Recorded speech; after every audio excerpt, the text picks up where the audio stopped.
One of the next 100 winners left a notebook, a black notebook. Uh, I think it was on table number 6. Does this belong?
Good evening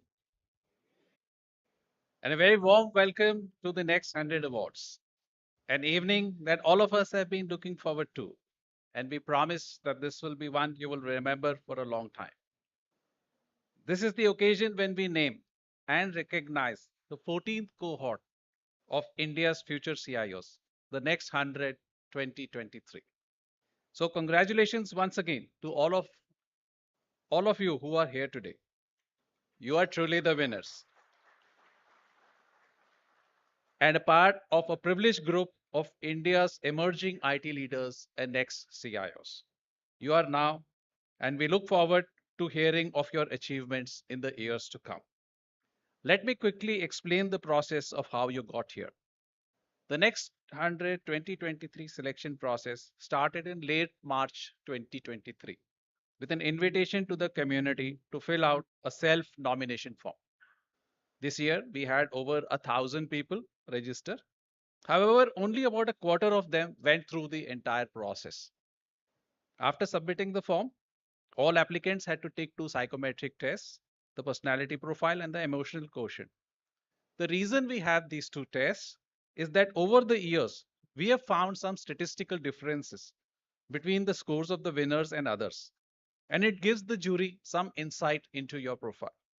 I hope all of you found the test reports insightful and helpful as well.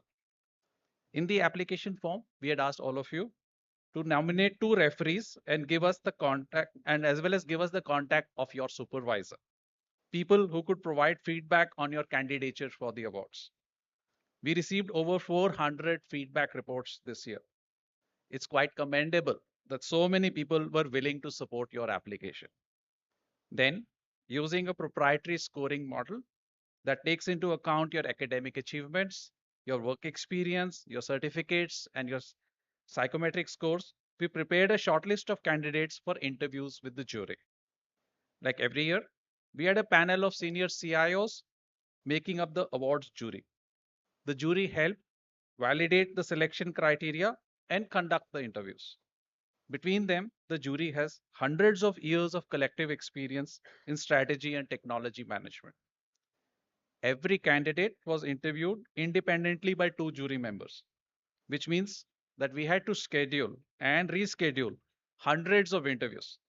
Overall, the jury conducted almost 300 interviews this year. And to get selected for the award, a candidate had to be approved by both jury members. Please note, both jury members. So, all of you can feel proud that you have passed through a very complex and intensive screening process, and they truly deserve to be crowned as India's future CIO.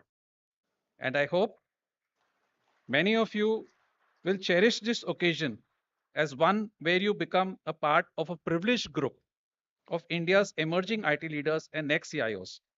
Once again, I commend and applaud your achievement and wish you success in the coming days. Welcome to the Next 100 Club.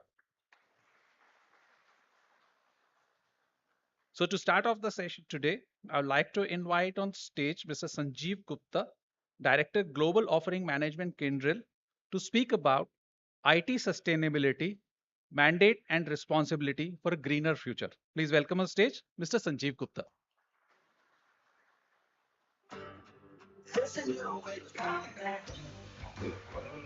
The world has never been more alive with opportunities and the potential for progress. We believe that this progress will drive businesses to transform more in the next 10 years than in the 100 that came before it, moving the world forward at an unprecedented rate. We sit at the core, powering this progress, enabling growth, fueling, inspiring, innovating. We are Kyndryl.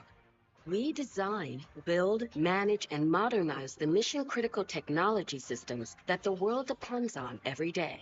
Working with our customers, we imagine things differently. By forging new strategic partnerships, we unlock new possibilities, creating a world powered by digital systems, alive with opportunity, robust in their potential. Nearly 90,000 strong and growing, we are curious, open, adaptive, always restless, anticipating what's next, what's possible. We are devoted to our customers and committed to their success. In every corner of the world, side by side, day to day, we help the world's biggest companies realize big ambitions and discover new ones. Together, we create healthy digital ecosystems that are oxygen to innovation and energy to change the world. We are Kyndryl, and we are the heart of progress.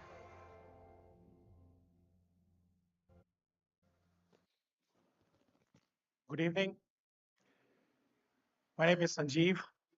First of all, my congratulations to all of you for the top 100 and the next 100. It means a lot because if I can see, there were like 1,000 plus who went through the process. Coming in the top 10 is that 10% is a big deal, right? So the same mindset which you would have carried while executing your work, I think is about leadership. It's what everyone needs, and I would say sustainability is one topic which will happen to you if it has not started. But in my conversation in the last 24 hours, I've clearly seen that there are leaders who are way ahead on the path of sustainability, but there are a few who are just warming up to that because probably the mandate within the organization is just getting set up.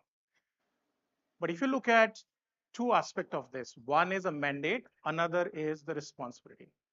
Now, when you had your work, day work, it always comes with mandate and responsibility. The mindset, which is what makes a difference.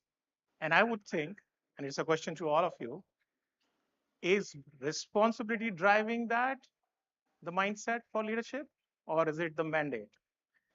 I think the attitude towards the challenge or accepting the challenge is what drives that, right?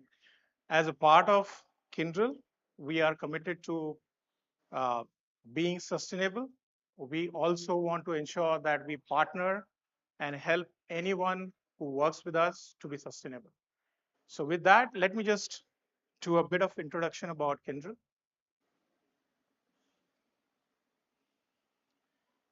So we are a 20 months old startup with $17 billion of turnover. Obviously, we have a global presence. We are working with 4,000 plus customers. We design, we build, we manage, and also we help modernize, right? But what we are doing is one of the unique things is we support some of the mission critical system which runs the global trade. I mean, we have customers who are on the top 100, where if they go down, the entire global trade goes down. So that's a commitment we have for those kind of business. And in same way, we have been supporting a lot of Indian customers as a part of our 4,000 plus, but we are also working very closely to help in different new areas, which is around the digital transformation and practices we have are listed here. Some of them, I'm sure are part of your own transformation. Cloud, for example, security. Last week we announced one of the most advanced SOC services, and I'm sure we'll come and work with you and we'll talk more. We'll get a feedback. But what is important for us is we love co-creating, right? We would want to be part of your journey. So it's going to be where you would see us fitting in. We'll be happy to partner with you. Now, just to give you a footprint, we are across the globe. 50% plus is part of it. As a team, as a skills, I would say having 30 patents and the skills of supporting most critical, most complex businesses is what we want to ensure that we either are part of your consulting process or we help you manage your system, right?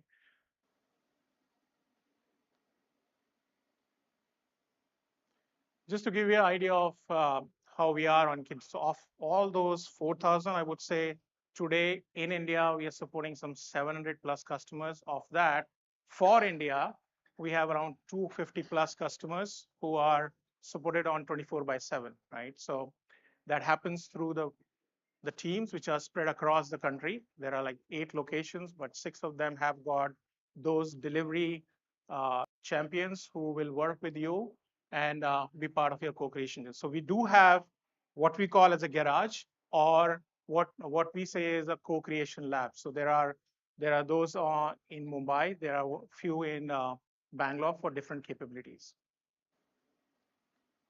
Now, just coming back to the ESG as a topic, and I was talking to many of you in our conversation. There is a different level of maturity at some of the enterprise, but what drives that is usually the external pressure, which challenges you to see that you ensure that those drivers, whether it is, let's say, coming from the regulatory bodies or coming from your partner ecosystem. Consumer here means it can be anyone who is not part of the business but is consuming your services, right? So they tend to ask, and especially Gen Z or millennial, they are just first going to look at that logo. Is it showing anything about what is green?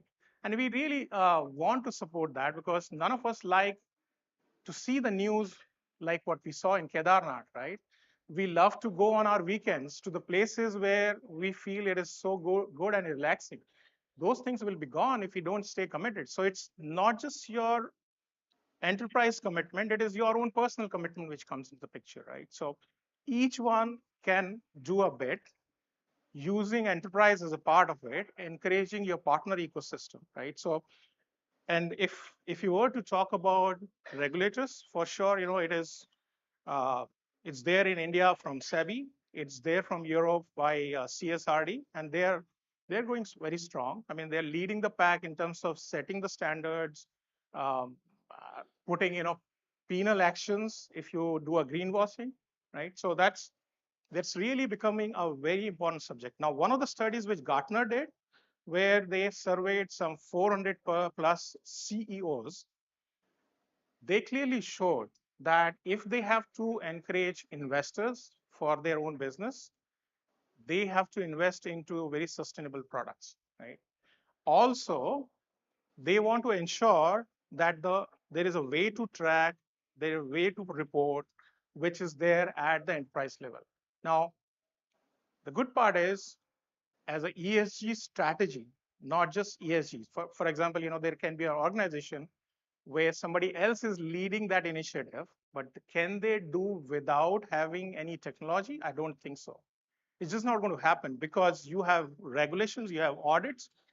There is no way any process can be run which has got operational data coming in where you can achieve that without a technology enabler. So that's where it comes in as very important. And one of the things which I noticed a few weeks back, where SEBI was clearly saying that there will be ESG funds which will need 60+% of those who have those policies, where it will become a part of the mutual fund. So that's a big motivator. Now, just to talk a little more about what is being done in India, I'm sure mandate always brings this mindset that ah, that's too much of paperwork, right? That can be again you have to think, can I enable in some ways? Because there is no going back. So 150 have been called out. You have to report it. Next, overall 1,000, which is almost like 90% of the overall capital, market capital, right? If 100,000 odd are supposed to report, there is no going back. It's just, the process has started. You have to see your own path, have your own strategy, right? And one of those, enabler, I would say, which SEBI is doing is going through the process of reviewing what's there in US, what's there in Europe, and putting up their own standards, both for reporting, also for the assurance, right? So you have a direction for that, right? When you have to keep looking, okay, should I follow US, should I follow Europe? I think you will have to still report for both because if you are a multinational organization. But the point is, you have at the level of your own country, you have a way to ask a chartered accountant or ask an auditing firm to come and report in a certain structured way. So you can show your improvement year on year. Now, another thing which happens is we tend to get, and many of them, we want to rate us with others, how we are doing on ESG in terms of rating, right? So that's the one thing which they are trying to ensure that, all those unregulated ones are not allowed till the point, they have gone through the advisory board approvals.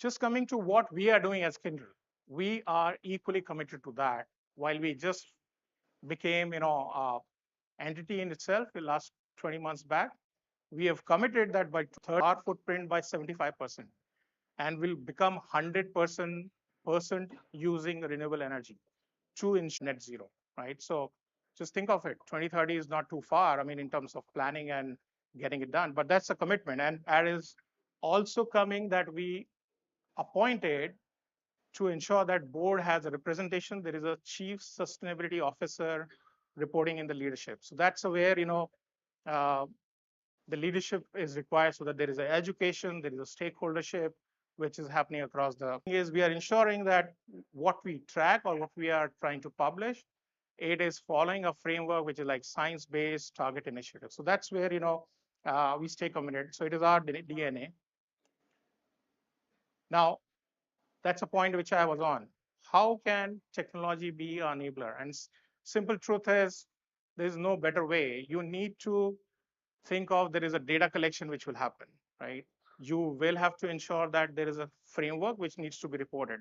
And that improvement or the changes which SEBI or CSRD will do, it will happen through that. For the operationalizing, it will need a structure which can only be happened with a very smart tool, right? Then comes, do you have the right trusted data, which auditor will never challenge? So that's where you can always use a tool, and for sure before data analytics or AI ML comes into play. Now that also can be used for showing to the investor a framework which you're following, which can help you take care of business goals. Now, I missed one point. One of the correlation which was done as a study was those who are leading the pack are the digital natives, which means they are the one which came later but were on cloud or using all digital, right? So that was happening because they were using technology. Just to talk about our own approach, and this is what we have been hearing with where we work, and is that they have multiple challenges. Do I have a visibility to where we are on our emissions, right? Can I track it? Can I, report it back so that I don't get penalized? Am I following, what is needed as a framework? So we follow a 4 simple path: establish your baseline, right? Get your stakeholders aligned, and then start tracking, measure, and optimize to show the reduction. And that's where, the entire hard part, I would say, because then there will come scope 1, scope 2, scope 3. And how do you manage the scope 3 is the one big challenge as a part of the framework. And then obviously keep reporting the improvements. Now, just to give you a high level, knowing that each will have their own level of maturity, the starting point can be different. But if somebody is just started, get a sense, there is a self-service tool which we call as a carbon assessment, which can be at a very high level. Just to give you a view of scope 1 and scope 2, we have that. It's there on the Kindle Bridge, which is one of our services. Anyone can use it. Just log in, and it will give you. You can also be paid through a consultant from Kindle. That's one way. The second one is where the baseline at a level which can be reported later on comes in by doing a full scanning of your locations, your sources of energy, and that becomes a part of what you can have in a ESG tool, right? You need to have your baseline fast, and having that through a tool is what we see. People will have more sophisticated ways to do it at an enterprise level, but for enabling an IT leader within the organization and show a path, what we feel is if you can show a view, which is starting with a sustainability assessment, but then going into how you can track for all 3 different deployments. And that's where, tool comes in the picture. Uh, there is a way to show improvement on that. It uses AI ML. It obviously works using an IoT. But here, what you get to know is not just IT, it tells you about the facilities side, and it can be across the enterprise, right? All the locations across the globe, because the emission factor can be different. And that is where, we curate using AWS, Azure. We work with them, curate your instances, show a dashboard, show a way to improve using our optimizer, right? So that's there on the Kindle Bridge. And we do use a data collection method, which can make it more online, but it is the one part which is harder to do. I just want to give a sense of how the dashboard look. The flow is usually collect, measure, report, analyze. So this is one thing um, which will come in the way when you start this journey. And there are various ways to show improvement and how to optimize. Now, one of the examples where we help the customer is about doing a set point just by working on a chiller. We just reduce their energy for a chiller deployment of 25%. So just leaving that thought. But my last comment, if you want to see a demo, please come to our booth. We still have time. Otherwise, all the best. Good luck for your next challenge. Thank you. Can you stay behind? So thank you, Sanjeev, for that very interesting talk on sustainability and how to achieve it. Can I request you to please step to the center of the stage, and we'll have our first batch of winners. So now we start for what you have been waiting for very expectantly. So the first batch of winners of the next 100 award, I'd like to invite on stage Aslam Ahmed, Head IT Operations, Hindustan Zinc. Please welcome on stage Aslam Ahmed from Hindustan Zinc.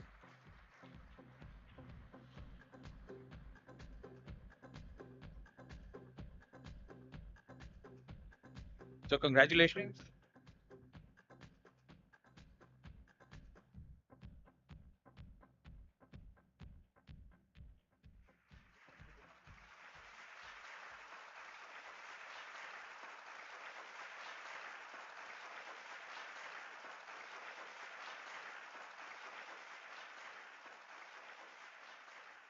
Uh, our next award winner is Sumit Anand, Senior Program Manager, Orange Business. Please welcome on stage Sumit. Sumit Anand from Orange Business.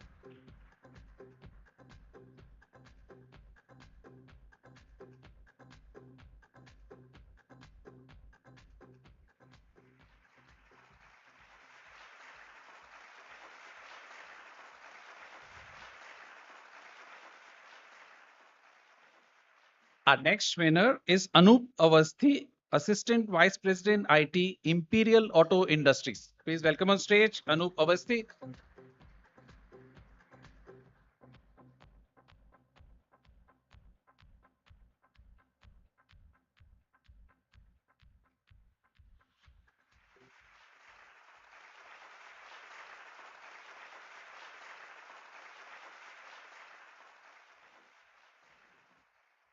Uh, Coming up next is Praveen Baheti, Vice President IT, Biological E. Please welcome on stage Praveen Baheti from Biological E.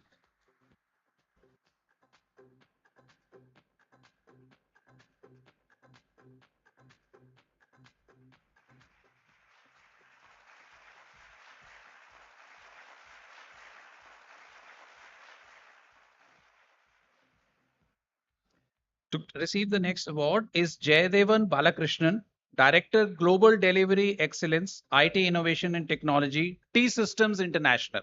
Please welcome on stage Jayadevan Balakrishnan from T Systems.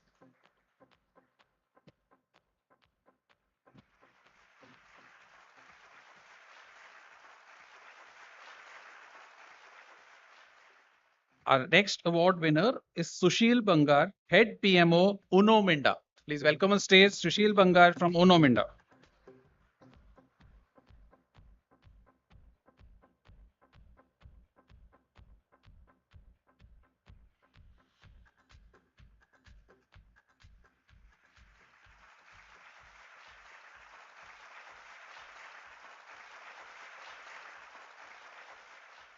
Our next award winner is Amit Bansal, Senior Assistant Vice President, EXL.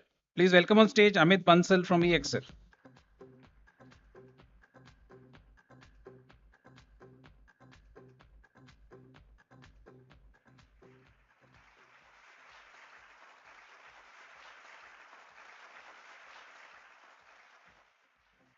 Our next award winner is Tatadal Basu, Head Business Automation, Rastamji. Please welcome on stage Tatadal Basu from Rastamji.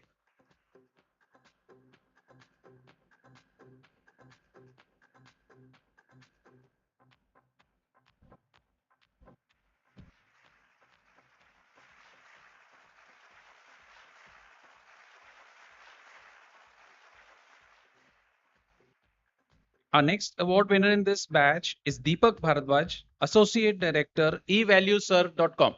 Please welcome on stage Deepak Bharadwaj from evalueserve.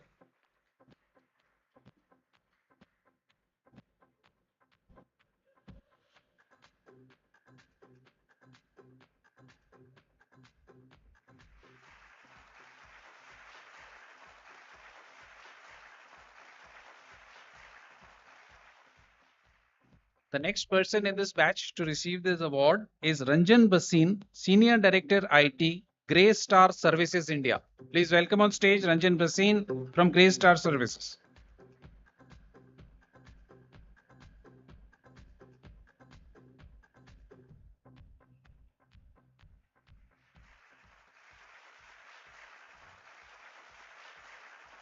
Yeah. Can we request all the winners to just come quickly to the center and we'll have a group photo before you step down.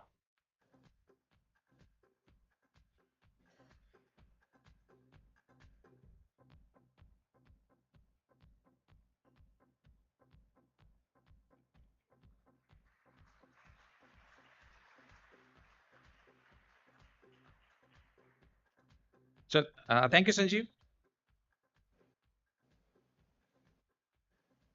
Our next speaker today, thank you, Sanjeev. Our next speaker today to talk about future ready data centers is Duke Pramanik, Head Enterprise Sales and Business Development Data Center India, Capital and Investment, who will be in conversation with Sachin Mashelkar, Executive Director, CIO&Leader. Please welcome on stage Duke Mashelkar and to Sachin Duke Pramanik and Sachin Mashelkar.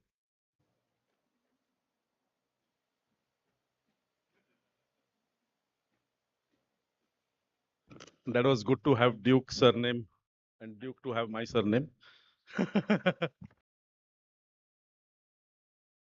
Here to host our partner leader, Mr. Duke Pramanik, who's the head of enterprise sales, alliances, and strategy with Capital and some conversation just to understand the plan of Capital Land in India. And with that, let me give you a little context. With the digitization proliferating and the grassroots levels and creating a demand for data center services among India's businesses, Capital Land, which has its own stronghold over APAC as India market, with some has been present in India since 2000.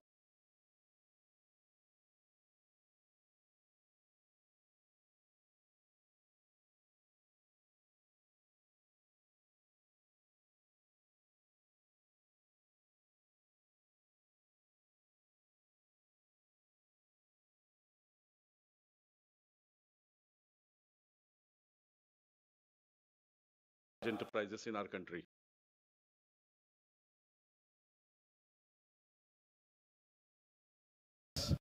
Uh, who going to share his thoughts on Capital and Data Center Group to understand his company's ambitious plans behind setting up multiple data centers pan India and further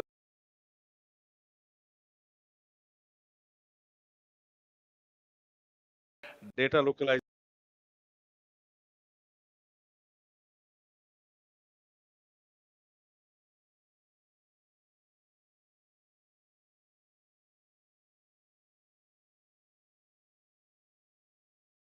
For the first The top 100 and the next 100. Thank you, everybody. So coming to the point, we had been hearing about data localization for quite some time in India. So what do we mean by data localization? It's basically a regulation which ensures that organizations who are working, who are operating in a geographical boundary of any country needs to process and store the data within that boundary of that country, right? So we have seen a lot of countries, having this policy. And in India, we have heard this process is going on for since quite some time.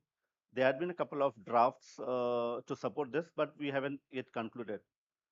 But I'm sure with this, with the digital disruption happening, our PMs who dream of $10 trillion economy, the third largest economy of the world, there are a lot of investment which are happening in the country.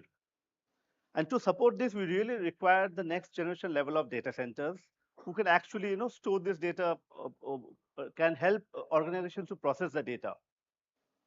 So how does how does Capital Land? So I'll just give you a brief before we talk about more of this. So Capitaland is one of the largest Asian-based real estate investment management company. We deal in different asset classes. We are based out of Singapore, and data center is one of our key asset classes, which we have been focusing on. We have 26 global data centers currently in different countries in China, Singapore, Malaysia, a lot of them in Europe, and obviously India is one of our focus market. Well, I will not say that Capitaland has planned to enter India because of this digital boom. Yes, it is one of the key factors. Capitaland was present in India since 1995.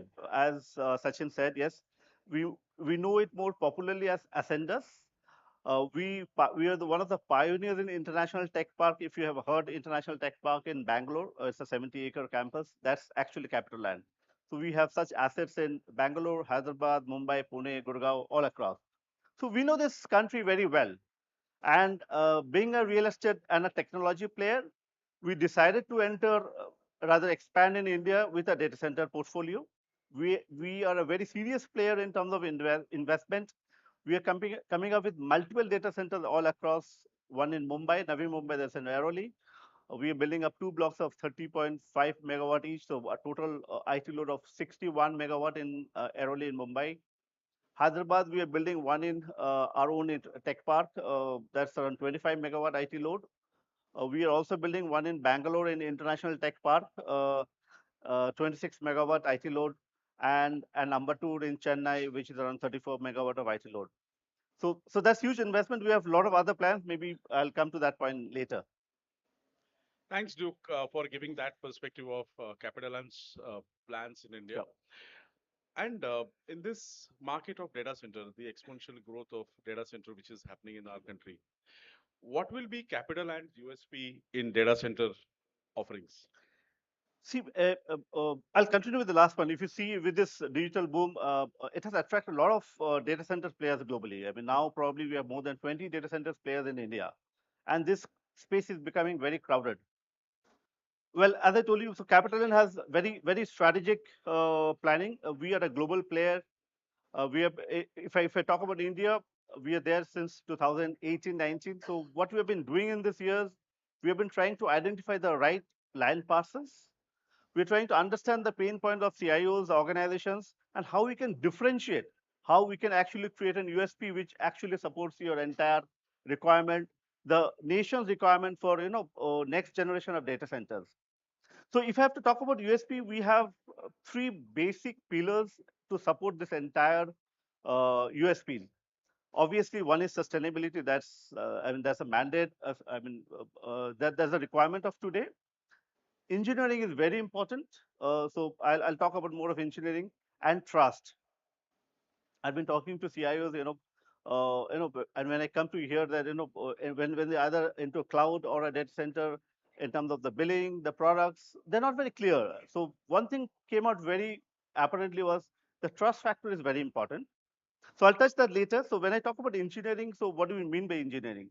So it starts right from the power. So if you see, one of the most important metric of data center is power utilization. So data centers are huge energy guzzlers. So what we do is we ensure there's an uninterrupted power supply. So we are building up. So we have a 220 kV power substation at all the data centers so that it provides you uninterrupted power supplies. Whether when you talk about the engineering part, to accommodate scalability, we are building a floor to slab height, slab to ceiling height of 7 meters, which can actually accommodate a 60U rack. So you really don't have to have a horizontal vertical scalability. You can also have a vertical scalability. And when you talk about this, when you want to look for the new technology in terms of cooling, that's one of the most important part. We're talking about liquid engineering, liquid immersive cooling, chip level cooling, and to accommodate those technology, you require a floor loading capacity of 2000 kg per square meter. So if you see most of the data centers in India, this average of 1500 kg per square meter, which actually are not geared up to uh, uh, adapt this newer technology. So we are building data centers which can actually adopt the next generation technology in terms of engineering as well. The coming to sustainability, green data centers is what we have been specialized for. We are building green infrastructure all across the globe, and we have won the one of the global awards in green infrastructure. We are a lead certified operator. So we already have one of those solar farms in Chennai to supply solar powers to our IT parks, which will also supply power to DCs.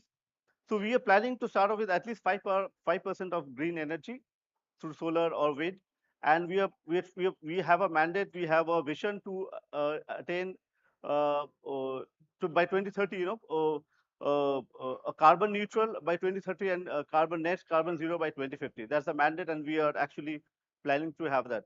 Our entire infrastructure, be it the raw material we use, the location we select, is all mapped to a green vision, so that we can actually drive sustainability through our entire policy. And coming to trust, I think that's one of the most important thing. It's very important. A data center is a highly capex oriented business. There are a lot of investment required, and it's a very long term return oriented business. So you don't get a return immediately. So it's very important you have a very stable organization in terms of financial. So let me tell you, CapitaLand is a Temasek Group company. They own stakes in this. It's a Singapore government company. So it's very important that whoever are the operators, we are seeing a lot of operators coming to India because of the digital boom. But no, we are not in India for this only data centers. We have been in India. We know the terrain. We have very strong pockets in terms of finance. We have our own REITs, real estate investment trust. We fund our own projects. So that is how it's very important that we have a very stable financial company, so that you actually can depend on it. Apart from that, when you talk about trust, it's all about flexibility, understanding customer requirement, be it the products and services, be it the billing, and with all the 18 years of experience what you have in data centers, I think CapitaLand is there to stay in this market, and probably offer services which you can rely on and trust on. Thanks, Duke. I think it really sounds in true sense a future-ready data center, and at the same time clearly green conscious. So with that, I think we pretty much understand the plan of CapitaLand in India. My last question to you is that as this is an evening which is felicitating the future 100 CIOs, and we also in the room have some senior IT leaders, how do you see the role of CIOs changing in future? See, I think CIOs, with the evolution of newer technology and changing of business landscape, I mean, probably one of the most key persons in the today organization. I mean, CIOs are no more the backend IT support team. I mean, it's basically they're driving business now. If you see when you talk about data centers, petabytes of data, investment happening, technological evolution. So business decisions are led by data. So and when it comes to data, then we talk about AI and data analytics. I think it's very important for CIOs to how they adopt this entire AI or analytics into the entire technological mainframe, and how they empower business, how they facilitate business by providing the right kind of data analytics data, which moves from a cold data storage to a warm or hot position, where business can utilize this data and probably take the right decision. That's very important, I believe. That's one point. Second, I think when you talk about sustainability, I think this is very important. CIOs also drive this. Not from an operator point of view. We are building data center. That's right. But until unless uh, our customer, the CIOs also need to understand that if you have to drive the sustainability together, I think they also need to adopt technological advancement. We are hearing about liquid engineering, liquid immersive cooling, chip level cooling, cold aisle, hot aisle. So when they plan the data center, the infrastructure, they should keep this in mind, and try to optimize the entire infrastructure, so that the sustainability goal is met. That's obviously important. Yes, these are two key factors, I believe, what we'll be looking for to the CIOs in terms of the responsibility towards the environment, towards the future generation, and towards business, and how they will drive the business. I think they're the most key important persons as far my view is concerned. Thanks, Duke, for that articulation, and very thankful for your insightful views here, and especially how partners like you are going to empower the IT leaders sitting here to change the future of business, right? With that, one round of applause for Duke for Thank you, joining us Sachin. here. And I'm going to invite my colleague Giri again to take forward the proceedings of Thank you, awards. Sachin. Duke, I Thank you, request you to everybody. stay Have a back, great night. give away the next set of Okay. awards. So thank you, Sachin and Duke. May I request you to please Sure. remain and give away the next set of awards. Uh, Now I'd like to invite the next set of award winners on stage. Can I request Ashutosh Patwadekar, Engagement Director, CIO Advisory, Tata Consultancy Services, to please come on stage. Please welcome Ashutosh from Tata Consultancy Services. Congratulations.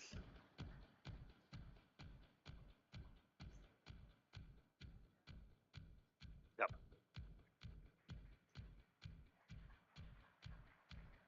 Thank you. Congratulations. Yeah. Ashutosh, please. Please stand here. Okay. Our next award winner from this batch is Hemant Bhatnagar, Deputy Vice President IT, Niva Bupa Health Insurance. Please welcome on stage Hemant Bhatnagar from Niva Bupa.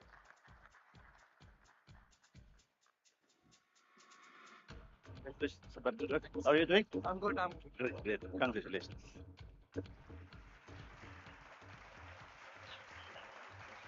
Thank you. Thank you. Yeah. Our next award winner is Bodhi Satya Bhattacharjee, General Manager Systems, Naresh Kumar and Co. Please welcome on stage Bodhi Satya Bhattacharjee from Naresh Kumar and Co. Hi, sir. Good evening. How are you? Fine. Congratulations. From Capital Ratings.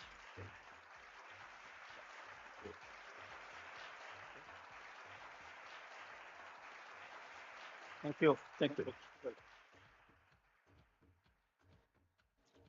Our next award winner is Manoj Bisht, Senior Director, Head of Business Engagement and Digital Transformation Initiatives, Aragon Life Sciences. Please welcome on stage Manoj Bisht from Manoj. Aragon Life. Congratulations. Thank you. That's it.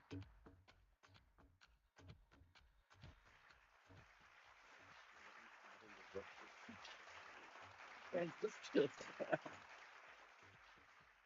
Our next award winner is Bhavani Chatterjee, Engagement Leader, Capgemini. Please welcome on stage Bhavani Chatterjee from Capgemini. Hi, sir. Good evening. How are you doing? Congratulations. Thank you so much.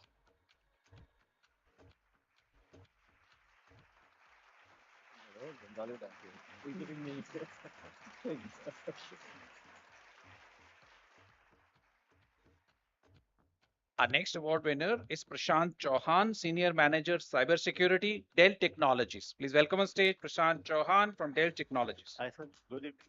How are you doing, sir? I'm fine. Thank you. Congratulations. Thank you. Thank you. Our next award winner is Ankur Chaudhary, Assistant General Manager, Maruti Suzuki India. Please welcome on stage Ankur Chaudhary from Maruti Suzuki India. Good evening, ma'am. Congratulations. How are you doing?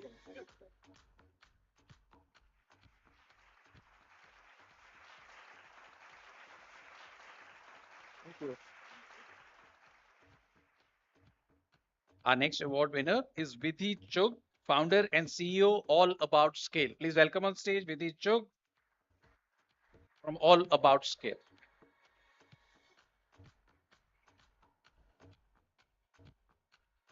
Congratulations, ma'am. Welcome.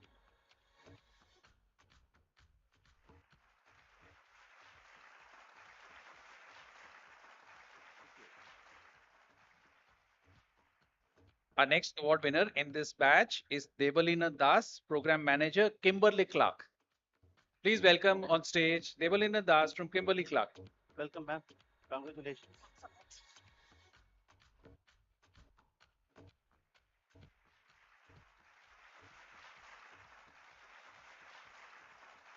You took help. Okay. The final award winner from this batch is Nitin Desai, Senior Vice President, National Commodity and Derivatives Exchange. Please welcome on stage Nitin Desai from NCDEX. Good evening, Mr. Desai. Congratulations.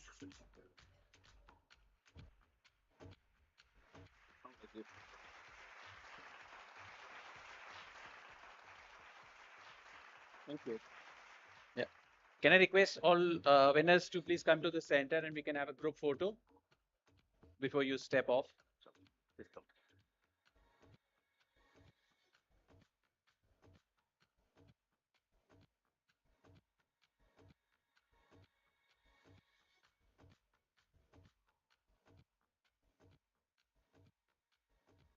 So congratulations, everyone. Everybody, congratulations. Thanks. And thank you, Mr. Yeah, Pramanik, catch up. for giving away the awards.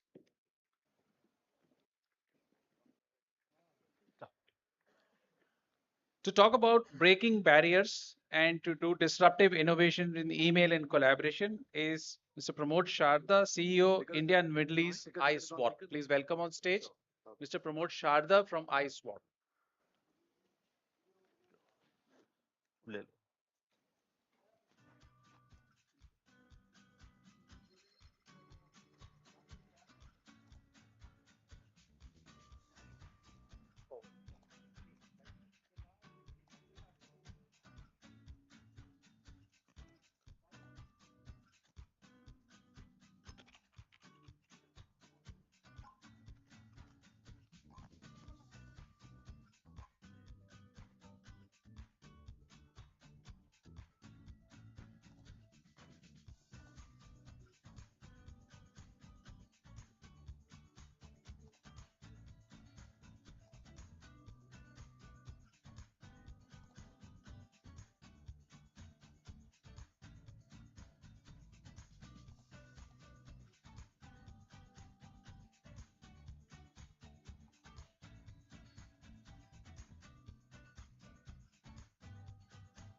Thank you.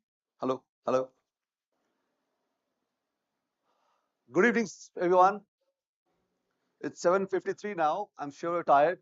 Hell of a tired. I'm sure that won't take much time. Uh, I'm quite excited right now because I'm getting a chance to see the next 100 CIOs over here, which is a thrilling moment because I'm sure the excitement each one of you carries right now to be a winner right now from the 1,000 people, as I mentioned earlier, is great. So I would say one round of applause for anybody over here. A great job because from 1,000 to this 100 is a big, so that means you are special. You are really special to be here and very this moment right now. So I believe when I have to address the next 100 CIOs over here, my job should be to not give you too much tech gyan, but to give you some points which you can remember when you go back. That's what I believe my job should be, to give a message over here before I leave from you right now. So I will just try my best to be short, crisp, and give you a strong message over here. So at least you have an idea, what do we do, what we are, and how can you use our services. So we are ISOP. So we are an ISOP. The company what we have is based in Prague, Czech Republic. That's the headquarters we have. We are purely a company which works for email and collaboration. That's a very common thing we do from last 20 years in the world. So we came in India in 2014. 16 is something the journey started. In the last 7 years, we have become the fastest growing company providing email and collaboration. So I believe as the next 100 CIOs, you also should be aware, or you are aware, or you should be aware, what challenges today people are facing, companies are facing right now, when it comes to the email collaboration tools right now to select. What is that? Wow, and how do you look at yourself today, a progressive decision maker for tomorrow? That what would you do tomorrow when you become a CIO and you have the power to take decisions tomorrow? How would you want to drive your decisions tomorrow for having a right platform for email and collaborations? You may be having idea about the current platforms you use right now. There are companies in the market, but what do we do and how are we different is my job to give you an idea right now. So today, when we met CIOs, we did a survey, and all the survey gave information to us that what challenges post-COVID the CIOs are having right now when they have to sustain, when they have to keep the current platform of email collaboration. Also, they have to increase the headcount of hiring new people and still maintain the cost in their level right now. So these are common things, you know. So some CIOs said we have an issue with compliance and security. We have too much because the more we want to enable our workforce right now beyond the office in hybrid, because companies are still working in hybrid. Before like companies in finance, they're hiring people in the field right now.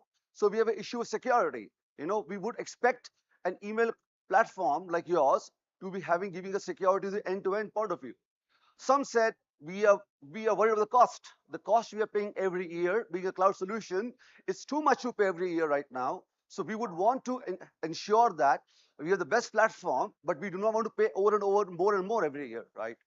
Some said we want to have an all-in-one solution. We want a single platform, single solution right now. How can we have a one platform, one solution, which I can do whatever I want, but still pay less cost? Some said the issue is about the data centers right now. We want to ensure with the governance right now, the regulation right now in India is forcing that you have to prove yourself that data in India is there, it resides in India, and for companies who are let's take high regulations, especially in the banking, in the insurance, the BFSI, they are having guidelines by RBI, by SEBI, example, or by other bodies that they need to do a DR drill every 6 months and submit their report to the government, example, or the bodies right now. So they also want to ensure how do we do that. Some said we are okay to have multiple platforms, but how do we have a seamless experience? We do not want to compromise on the experience we want to give to our users. So we would like to have a platform where we believe that we are not compromising on any features which we want to go to our user, but same time we want to make sure we are secured. We want to make sure that we have data centers in India right now. We make sure that we have mobility now after COVID. Mobility has increased a lot. The perimeter of security is not office. Employees are outside. Salesforce, workforce for pharma, MRs are outside right now, example. Blue collar employees are huge now, example. So when you are having more workforce enabled right now, how do you ensure the devices they carry with them? Because earlier, before COVID, it was company owned devices. Companies used to buy devices and give the employees with the restricted access of data. But now after COVID, it's BYOD more and more. So you allow your employees to have the devices to be carried in the office right now on the workplace, and you want to give them an access of your applications and email applications on the mobile by the go. So the most commonly thing every CIO today wants to give email access to all his employees, whether blue collar, white collar, because the push is digital India, right? So when you have a mandate to have digitalize your company right now, you have to give your access. The first thing is the email. That's the first platform. So how do you secure your data, which is you are giving access on the mobile for the email? That simple email should not be leaked information out from devices. The basic is that, the basic part, right? Your attachment, it comes on a mobile. Somebody can take the attachment, go to WhatsApp and send the attachment right now. The data is leaked right now, for example. So how do you do all these things is a common challenge with one platform. Again, the idea is to have one platform. So that's where we come in picture. You know, so we when we met our CIOs, we spoke to them, understood the challenges. We understood that they all are right now looking at only few players in the market right now, very few players, the top two or top one, two, and they have no idea that we exist. But many of them, we are existing right now in India right now. They know that we are there, but many of them they do not know us right now. So what we are doing, we are trying to go to customers. We are meeting organizations in India, right? We are giving them idea, information, how you can come to ISWAP and you can resolve all your challenges from us. Cost, no worry. Security, no worry. Example, like, and plus having data centers in India right now. We have 5 of them in India right now. So we believe there is a monopoly right now in the market right now where the large players today are trying to squeeze as much possible from our CIOs right now by giving them something is that too expensive, one. Second, Still, the CIOs are buying more tools. Example, you may have your company right now where you bought email platform, but you still go and buy something in the market right now for having email security gateway. You still buy some MDM solution right now. You still go and buy a Symantec Vault or Com Vault for your archiving right now, example. So what are you doing?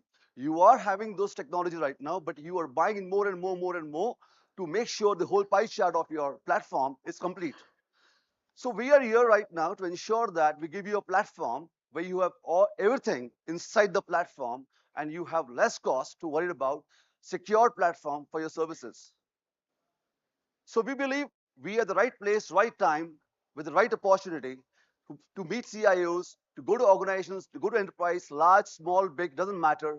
We cater to all companies, all sizes. The biggest number of mailboxes in India or the employee size in India we handle is around 55,000 mailboxes. So if one company with 50,000, close to that much right now, example. And the lowest can be 50, 100 also. So all size of companies, all verticals, we are there right now. So right place, right time, we are there providing the entire platform. So what do we offer? Before that, who are we again? Once again, we are a global company. We have headquarters in Czech Republic, Prague. That's the most beautiful city in the Europe. 50 million people already used by ISOP right now worldwide as I speak right now. We're a 20-year-old company. In India, we came 6 years back, right? 50, we have the best thing what we do is when we came in India in 2017 onwards, we have our data centers in India. So the data privacy issues, the data security issues were there from that day onwards, right? And we have by the way, anybody can check. We also have the highest uptime in our services from the time we launched our cloud service in India. That's for the small snapshot we give you. We have 5 in India, as I mentioned to you, for the Indian customers. It's a global network of CDNs, so anywhere you are anywhere in the world, doesn't matter. You can the nearest POP, you can be using our services from worldwide.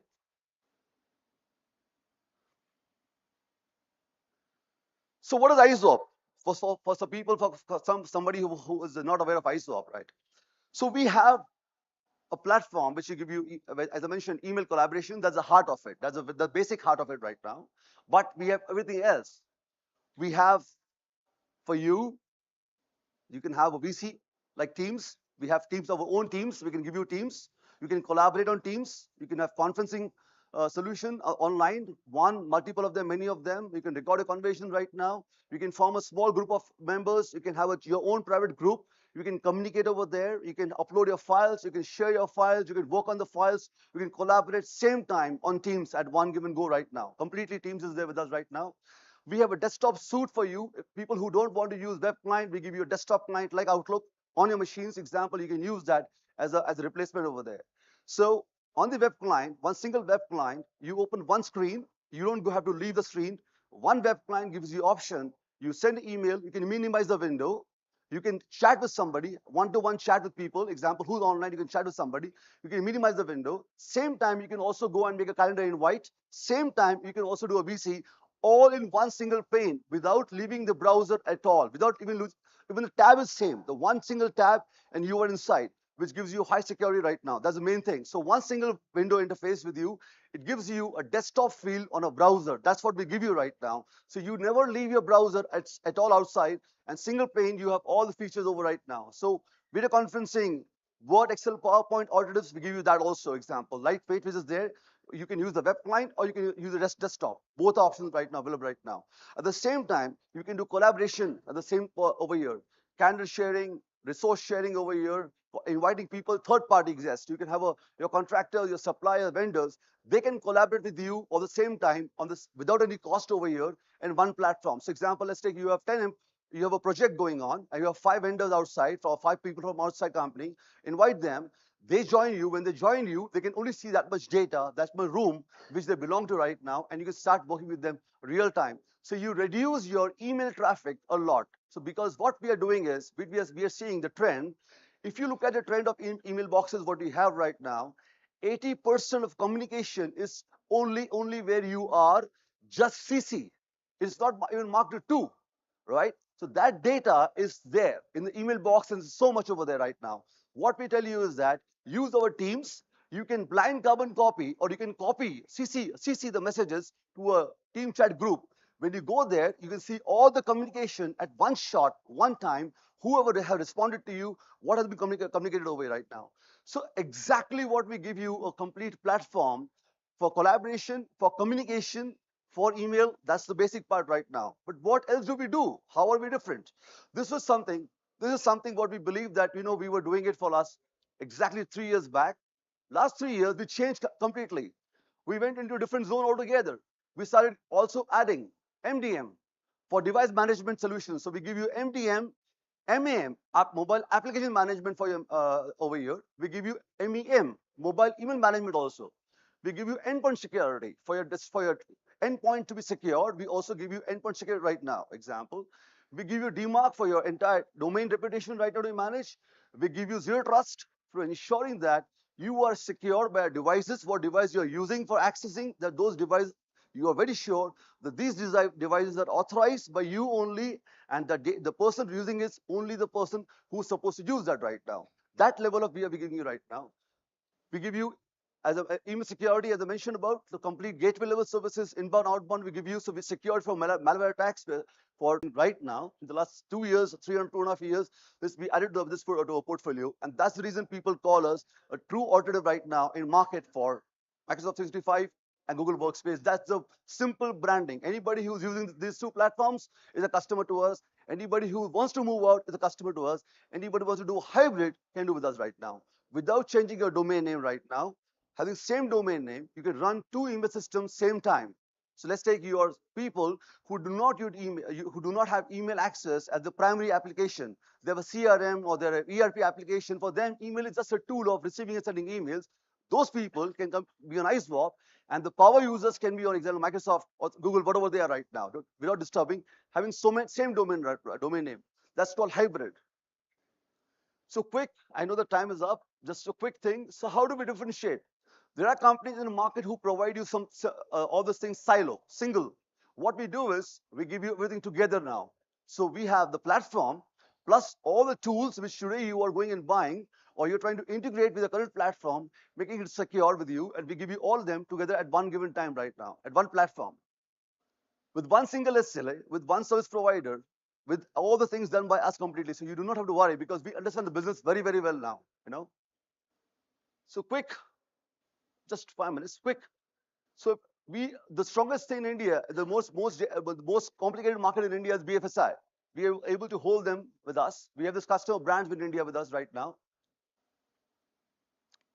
So these companies today came to us because we understand the regulations. RBI today has around 4 auditors in India who are empaneled by them, and they have the rights to go and do audit of the service provider and also the companies. So we have been audited already from this companies today, and we are able to comply ourselves for the BFSI industry right now and give them the services exactly what the RBI or SEBI guidelines would require to give them. You would say how an email company is relevant, and that's we learned that even we are relevant by getting audited by those auditors who provide email platform we are offering right now. Exactly is what we are offering to this customer right now for their business right now. Same goes for pharma. Big, huge workforce, hiring, firing going on. In pharma, people want to integrate their HR application with email platform because people are hiring, firing. They want to make new email addresses. They want to resign employees. Should be complicated when people are getting hired and fired. So they need automation from the HR software to ISWAP to ensure that they do not do duplication of work by having those leg work and manual work to be done right now. So we even did that for customers right now. So that's what we learned for the Android devices or a laptop, and those devices need to be secure because the primary application, please believe me, email collaboration is the first application enabled to all the employees. And then when that is given to the employee, that employee also has an application from your company as a business application. So what does they want? Pharma companies want to secure the device. They want to secure the email platform, the email services, plus they want to secure the data which you want to publish on the devices over there. So that's what we give them, and huge customers you see over right now.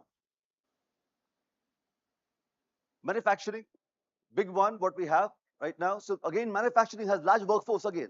So wherever we are seeing large workforce over here, the advantage with ISWAP is that we bring down your cost by at least 40%. If you give a chance to meet us and talk to us, 40% is minimum cost drop down from whatever you check out, because that whole TCO, because we give you all the services at bundle right now. So 40% minimum cost is saved, and these companies are having the advantage of that right now.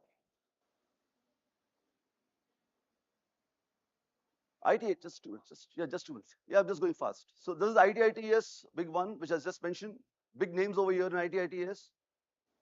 So customers all India, everywhere in India, we see that customers. So we have company having customers pan India, like everywhere in India we have customers, east, west, north, south, all India right now.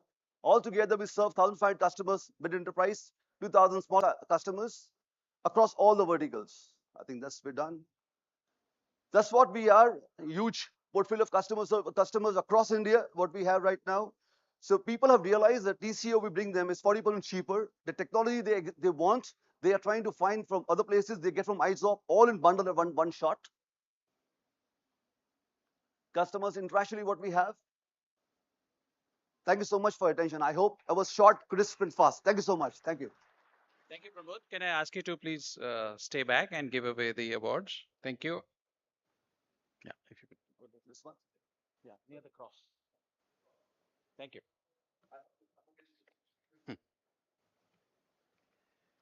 So we now have the third batch of award winners. The first person in this batch is Mr. Rudhir Deshkar, Senior Manager, Infrastructure and Operations, Bharat Petroleum Corporation Limited. Can we have Mr. Rudhir Deshkar from BPCL?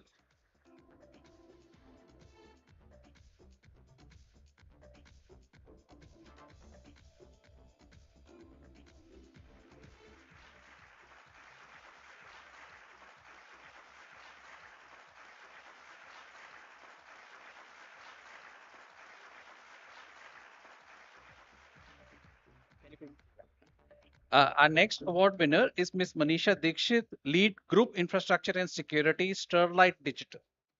Our next winner is Ms. Manisha Dikshit from Sterlite Digital.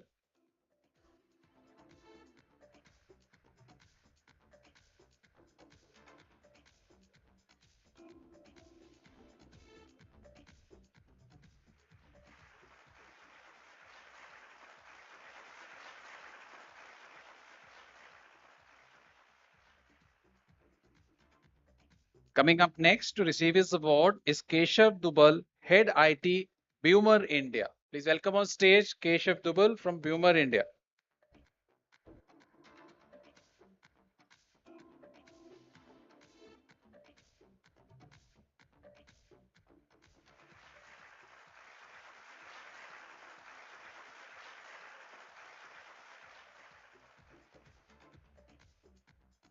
Our next award winner is Mr. Deepak Durga Prasad, Senior General Manager, ERP and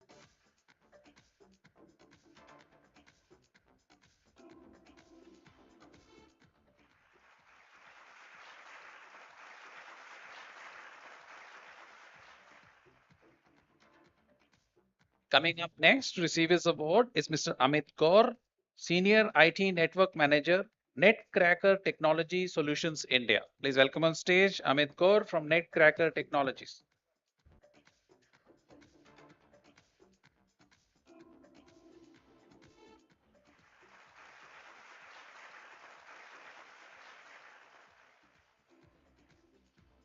Our next award winner is Mr. Stephen George, Vice President, HSBC Software Development India. Please welcome on stage Stephen George from HSBC Software.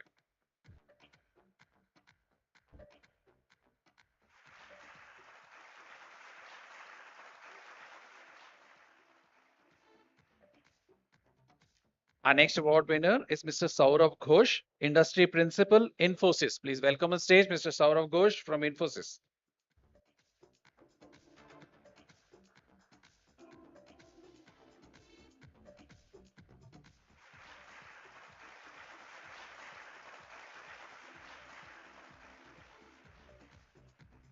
Coming up next to receive his award is Mr. Raman Goel, Enterprise Architect from IBM India. Please welcome on stage Raman Goel from IBM India.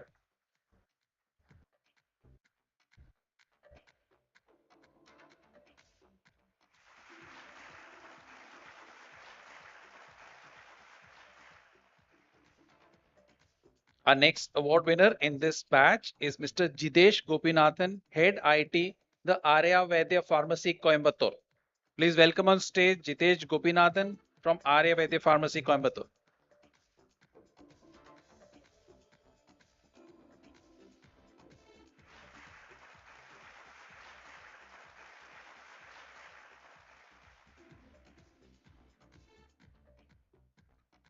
The final award winner in this batch is Mr. Nitin Gulati, Associate Vice President, evalueserve.com. Please welcome on stage Nitin Gulati from evalueserve.com.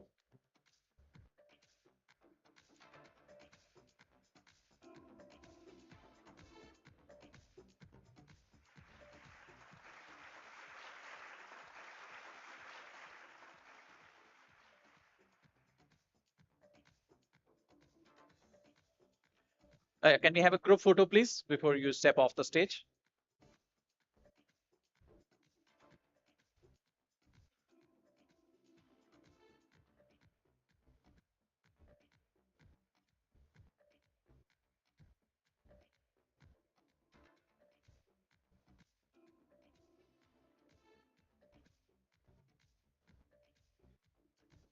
Thank you.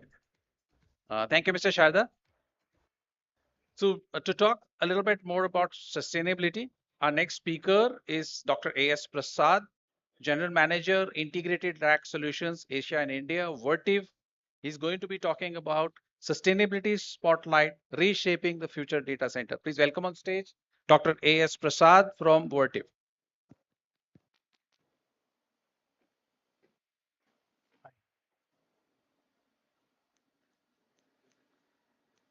How do I use this? Just press the screen. And if you want to go back. And pointer. Sorry. Pointer. Pointer. This one.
Good evening to everybody. So my name is Prasad. I based out of Mumbai, and I look after the integrated rack solutions business for Vertiv for Asia and India, excluding China. So that's my territory. And for the next 10 minutes or so, I'll be speaking about sustainability spotlight, a little about Vertiv and what we do in the data center space and industry. So just to capture your attention, so there's some trivia for you. So what does this mean, and does it ring a bell? What does this mean? So 21 zeros and 180 and all that, what does it mean? And people who have been the CIOs who've been there in Sanjeev Mehta AMD's presentation yesterday morning, they would have, this was there in his presentation. So what is this? Yeah, okay. So this is the total connected data all across what what IDC calls as the total data sphere. So it is that big that is going to be in 2025. And approximately 50% of this data, which is going to be seen here, it's 180 into 180 zettabytes. 180 zettabytes is 10 to the power of 21, and that's huge. That's what all the connected devices all across, starting from public cloud to enterprise captive data centers to IoT devices to edge. What is there as edge? The total is zettabytes. And what does it mean? Is basically it's like if you keep Blu-ray discs from Earth to Moon, you can keep it 23 times with all this data. Or it's like having a 1 GB pen drive and 180 trillion 1 GB pen drives. That's the whole data we're talking about. And 50% of that is going to happen in the next 3 years as per IDC. So that's the volume part of it. and then comes to the speed part of it. So there is the average eye blink time is 140 milliseconds, and the first person shooting game requires the latency of 30 milliseconds, and then it's getting faster and faster. So which means there's a lot of compute that's going to happen at the edge side, and the entire compute market for the edge industry in the next 3 years, as per again Gartner and global data, is going to be $4.1 billion. So this is a hypothesis by some of us in Vertiv that the edge is a multiplier of the cloud. So there is as much as cloud that's coming, there is going to be a multiplier edge industry, and that's what our hypothesis is. So there is what you call as the public cloud, the colo hyperscale data centers, and then there is 5G, and there is a customer edge. So this is the entire continuum, and the edge is a multiplier of the cloud, is what we believe in, which is good for all of us sitting over here. So that was the volume part of it, and that was the sensitivity part of it in terms of the data latency and the speed that's required.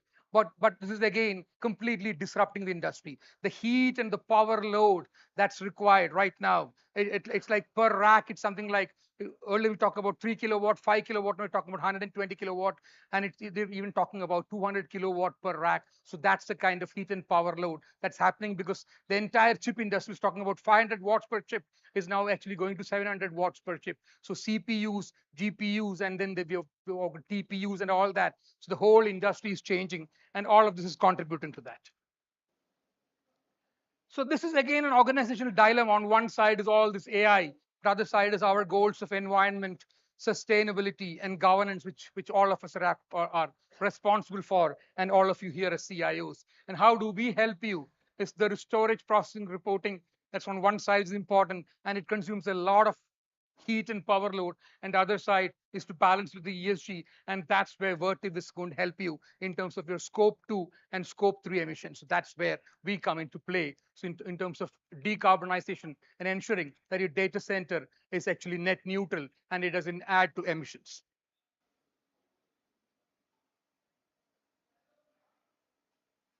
So sustainability is a huge factor, but what I also want to say is that 85% know that the data center industry managers believe sustainability is important, but only 28% of them have access to key energy matrices. So that's something that's a challenge. Everybody wants it, but people don't know how to do that. And then we as Vertiv try to help you in whatever we can, so that we can try to help you reduce the scope 2 and scope 3 emissions.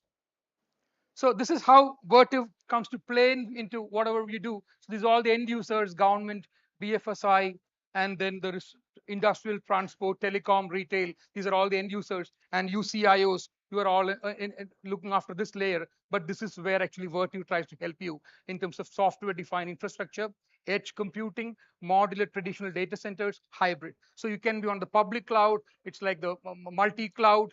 You can be on enterprise captive data center. You can be on the edge, but that's Vertiv plays in all of this and helps you ensure sustainable goals. So I want to be proud of what is Vertiv doing in this, because there's a Department of Energy. There is a grant from the Department of Energy. They want to do. They spend around $40 million is what the U.S. Department of Energy in the United States actually spend across 40 different companies between $1 million to $5 million. And NVIDIA, the largest, one of the chip manufacturers, and Vertiv have actually partnered. So we now have a partnership with NVIDIA for what is known as the heat rejection part of it. So it will be a mix of DCLC, which is direct chip cooling, and immersion cooling. And Vertiv will be working with NVIDIA in 3 years' time. We're going to come up with a solution for this problem. We've got a $5 million grant, and Vertiv and NVIDIA have partnered in this.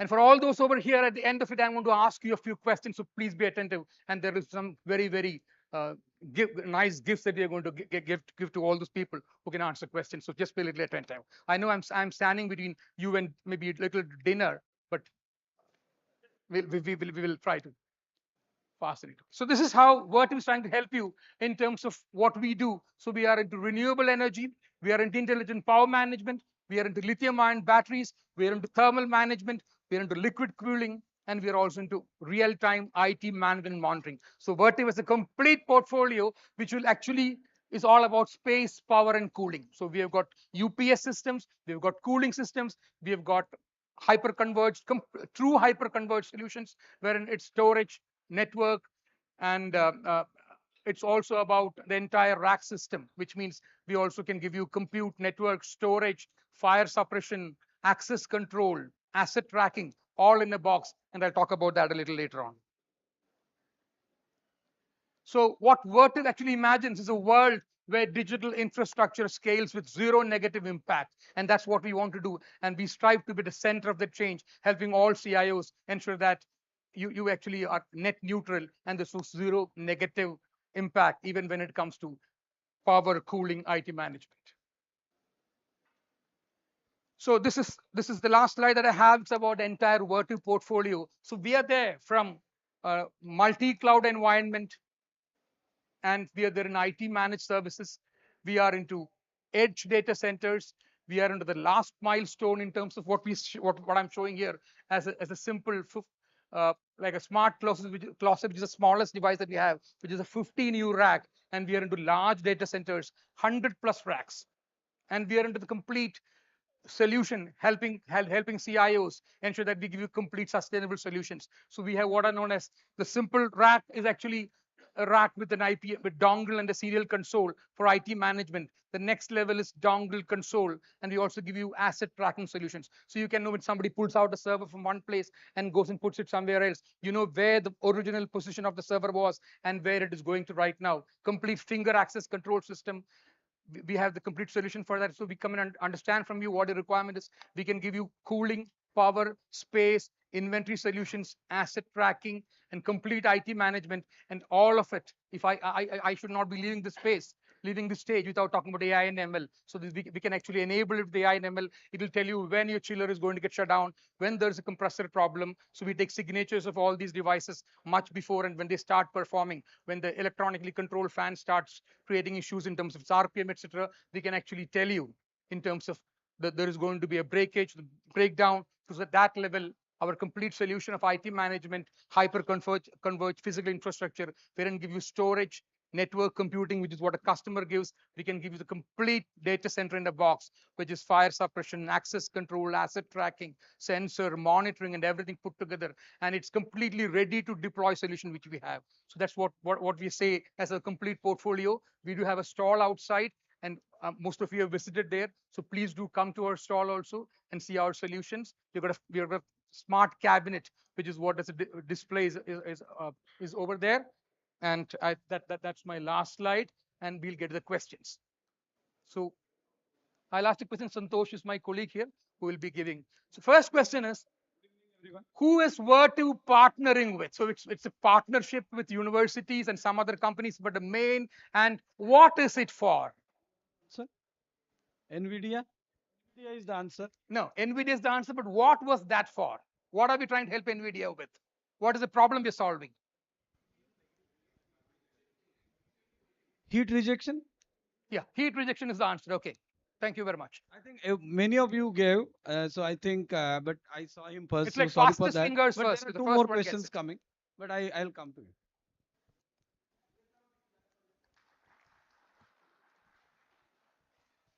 Okay, the second question is actually about the first slide that I showed here. Okay, so what's the total size of the data sphere as per IDC that we're talking about? 180 what? Yeah. 180 zettabytes. Okay. Whom I have to give answer? That's I'll up get to you. crowded there. I think 180. Somebody said first. Okay. Simple question, just for a little fun at the end of long day you all had. Okay. And the third question again is I didn't talk about edge archetypes. Okay. And the third question, I have to make up the question. Yeah, so there's a first slide about a product called DSC, a video that played. How many gallons of water does it save? The first slide, which I showed here. Video. The video, yeah.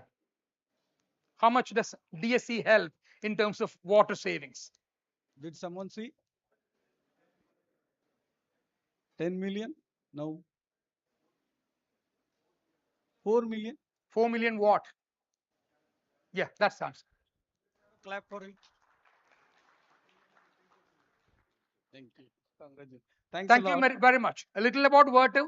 Vertiv is a globally headquartered company based in Columbus, in Ohio.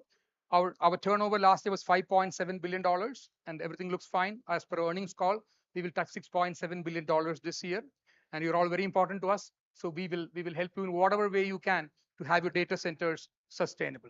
Thank you very much. Thank you, Dr. Prasad. May I request you to just stay back and give away the next set of, please don't remove it. Okay. You can stay back and just give away the next set of awards. Coming up next is our award winner, Mr. Vivek Gupta, Head Business Intelligence and Process Excellence, Marico. Please welcome Vivek Gupta from Marico.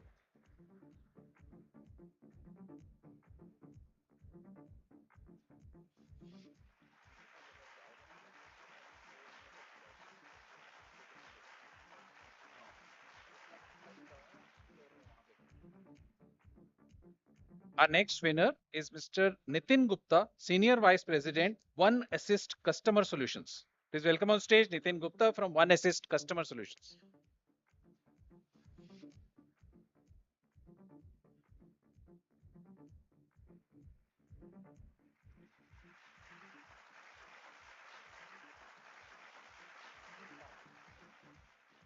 Our next award winner is Mr. Yogesh Mohan Gupta, Technical Product Manager, Nike India. Please welcome Yogesh Mohan Gupta from Nike India.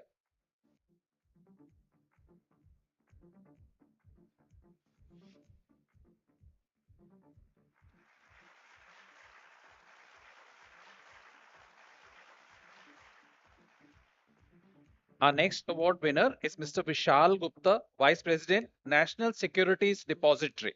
Please welcome Mr. Vishal Gupta from NSDL.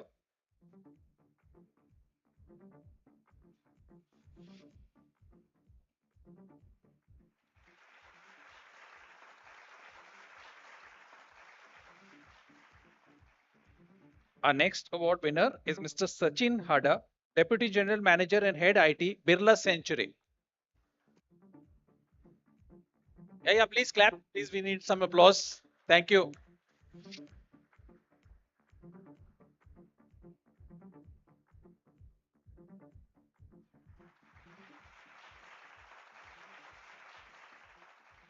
Our next award winner is Mr. Pratyush Haridwaj, Product Manager, IV Comtech.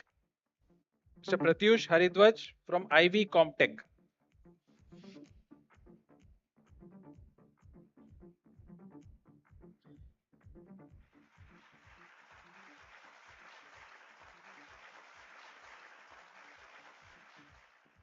Our next award winner is Mr. S. Hari Krishnan, Chief Manager, Karur Vaisya Bank.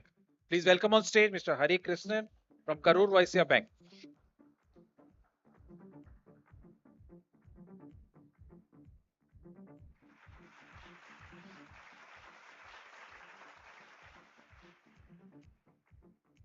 Our next award winner is Mr. Mohit Jain, Associate Director, Ramco Systems. Please welcome on stage Mr. Mohit Jain from Ramco Systems.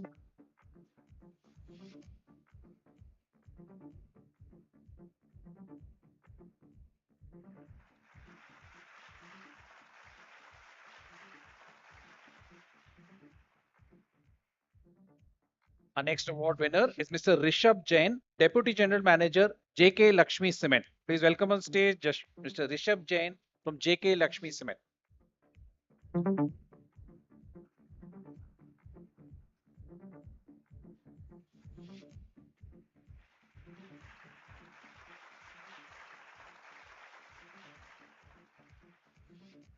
Our final award winner in this batch is Mr. Naveen Jayaraman, AVP and Head Strategic Programs, Society General Global Solutions Center.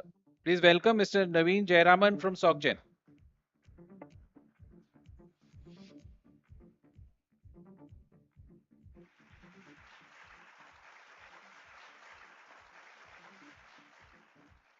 Can we have a group photo, please?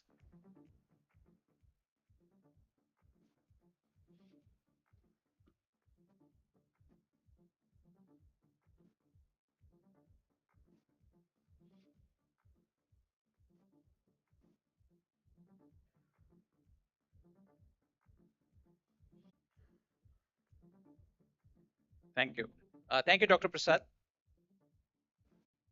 Uh, our next speaker who will be talking about the cloud is Mr. Hardik Doshi, Director Sales, Conglomerates and Manufacturing, India, VMware. His topic will be uncomplicate your cloud. Please welcome on stage Mr. Hardik Doshi from VMware.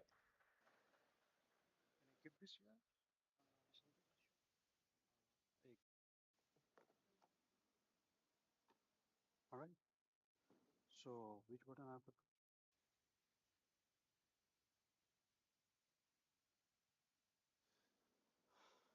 Good evening, all. I hope I'm audible. Yeah. Thank you. So thank you for that introduction. And okay, just to introduce again, I'm with VMware for more than 11 years, familiar with most of the faces out today in the evening. And in the midst of the great award sessions going on, really huge. I would like to keep it short and crisp and to the point. And of course, I have a team at the back row, and we can again collaborate post the session. Thank you once again for your time hearing my session again. As we all know, VMware has been pioneered in virtualization for last 25 years, right? And most of the organizations have been using virtualization technology for ages. In our Act 2.0, we have helped a lot of enterprises to build a private cloud. And moving on, in our Act 3.0, we have come up with a complete multi-cloud framework and how we can help customer adopt application modernization as a platform. And this is what we're going to discuss in our upcoming slides. So let me give you some of the statistics before we get into that why this multi-cloud framework and app modernization platform is required today, and it's a need of an hour, right? Um, the most of the innovators are reinventing the world. With the likes of generative AI coming in, the investments in digital initiatives are doubling down. Primarily, organizations are focusing on achieving top three business outcomes. Um, One is how to increase revenue and productivity, enhance customer experience, and enhance employee productivity. As you see, across industries, we have already accelerated in our digital 1.0 initiatives. And guess what? You are the change agent. The digital officers are the change agent behind this. Because of that, we have been able to access services like Digital Yatra or UPI payment transactions in seconds, and so on and so forth, right? But let me share you some of the interesting statistics out here. Why you guys or large enterprises or smaller enterprises across different segments have been successful? Because of the standardization and adoption of multi-cloud. 73% of the organizations has been able to deliver and transform customer experience and generate that growth. They were able to scale their business with an innovation, and by empowering employers, they were able to generate better results. The one more interesting fact out of this survey was they were able to the enterprises who have adopted more than two public clouds, they were able to demonstrate or generate measurable KPIs in terms of generating revenue by 35% up, by delivering application faster through the choice of their public cloud. They were able to reduce cost by 41% by accelerating innovations, and at the same time increase employee productivity by 35%. Now, one second. Yeah. Uh, with the adoption of the cloud transformation comes a lot of challenges, and this is the reality of the world today, right? For most of the organizations, uh, during their digital 1.0 initiatives or accelerator, they have started adopting application per application basis or with the respective clouds. With that came in a lot of challenges like security to be built in across layers, lack of consistency and infrastructures, right? And addressing skill gap, and most important of all, the governance and the cloud control on the cloud spend. Today, what we are seeing as a reality when we go and talk to most of the executives, that they have adopted multiple cloud as a function to run their businesses. either some of the legacy applications still continue to be running on the private cloud, some of the SaaS applications, or some of the natively built applications on the cloud. But it's completely distributed, and that is bringing up its own challenge. As we move forward, further they are addressing a lot of challenges within the organization, and I believe some of you can resonate with this. Some of the challenges developer really need their power to run or develop their application in the way they want, whereas organization really want to give them the secure environment to be hosted within their premises. uh, Enterprises, the businesses who wants to run faster to deliver their services faster to the market, they want to adopt the SaaS applications, whereas expectation is how we can engage with ISVs and deploy those cloud applications within the on premises. Employees really want to have access of their applications from their own devices. At the same time, challenge for organization is how we can while either take control of their devices or provide corporate owned devices in a secured manner.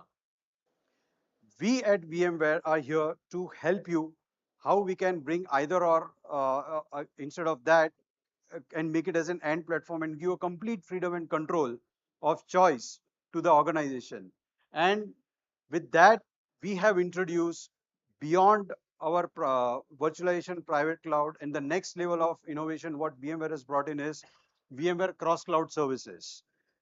Just to before getting into the building blocks of the cross cloud services, would like to inform that for most of the organizations which are not yet aware that instead of coming up with our own public cloud, we have actually partnered with all these public cloud partners, be it AWS, Google, Azure, IBM, Oracle, and Alibaba for the other regions of the world. And under this cross cloud services, we have built 5 building blocks. Let me just double click in brief what exactly each of these building blocks mean and how it can help you in each of your journey, because each of them resonates a different problem statement which you can solve in your digital 2.0 journey. So under app platform, we are actually helping customers to deploy or develop cloud native apps either on-prem or any cloud of your choice. With cloud infrastructure, you have been already running this for ages, right? With virtualization on-prem.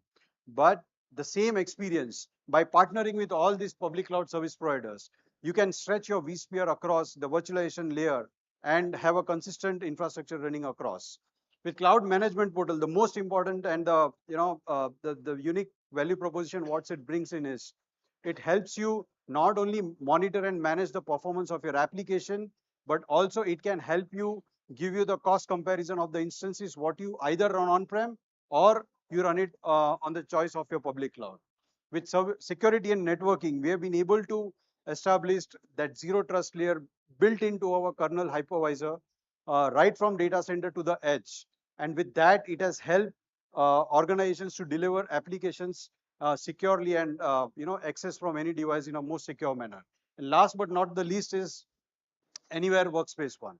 With a distributed workforce across organization, we have been able to achieve allow your employees access any application from any device, access from any cloud, right? And this has been a most proven and a successful model for VMware. And today with workloads available across any cloud, be it be a SaaS-based workloads or be it be a on-prem legacy workload, with a single console, with a secured manner, we are able to help you access any of your application from any devices.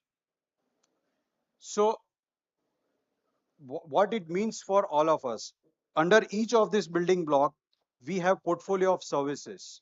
With your existing investment already in place, either on-prem or with any of your public cloud service providers, we can actually develop a framework of multi-cloud for you and allow you to move your workloads either on-prem or any of your other choice of cloud. We help you come out of the or unlock the benefits from more than one cloud. Because with hypervisor layer cutting across, it has really become easy to move your workloads the way you do it in a traditional world between DC and DR. And that's the level of efficiency we have been already achieving with most of the organizations, not only outside, but within India itself. So that's the cloud smart approach. with a complete freedom and control of choice. We are enabling for most of our customers today, and we would encouraged to take it to the next level in your journey of your own digital 2.0 initiatives as well. So as a trusted partner and an advisor, and thanks to all of you, right, who have been leveraging VMware technology for ages. Uh, we have today 85 million workloads across, and more than 5 million developers are actually, as on today, as we speak, they are leveraging our platform to develop their apps from any of the, infrastructure services, either on-prem or on cloud. So with that, I would, say thanks to all of you. And in your next digital 2.0 or X.0 initiative or accelerator journey, we would like to partner with you and understand how jointly we can collaborate and help you solve your problems of multiple cloud, and at the same time, bring much more simplicity and agility in your current investment in infrastructure or existing initiatives what you have taken today. Thank you once again, and thank you for your time. I tried keeping it short, and continue with your great evening. If you could just stay back, or please stay in the crowd. So thank you, Mr. Doshi. And as promised, he's kept his talk very short. Thank you so much. Really appreciate it. And I hope you got some useful insights about multi-cloud. So uh, so the next batch of award winners, our first award winner in this batch is Mr. Vikas Kalkhande, Associate General Manager, HCL Technologies. Please welcome on stage Mr. Vikas Kalkhande, Associate General Manager, HCL.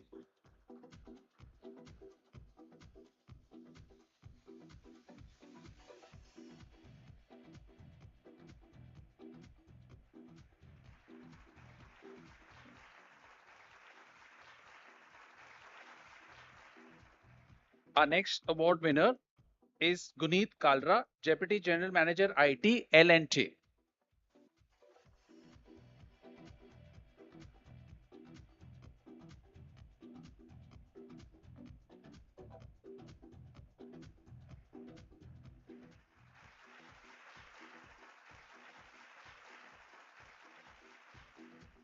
Our next award winner is Mr. Vishal Kapoor, Director, Program Management and Operations, Aristocrat Technologies India. Please welcome on stage Vishal Kapoor from Aristocrat Technologies.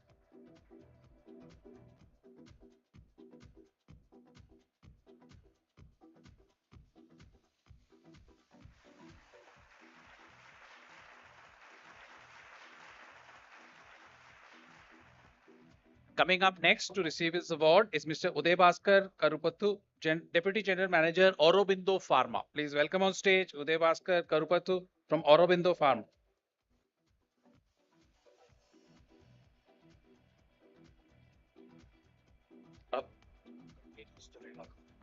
Continuous चलेगा.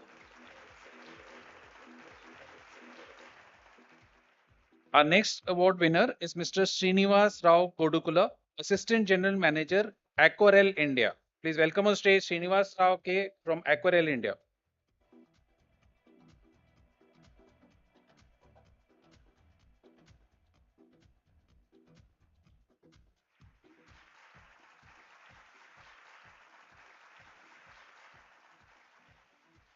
Coming up next to receive his award is Sridhar Krishnan, Senior General Manager, Reliance Industries Limited.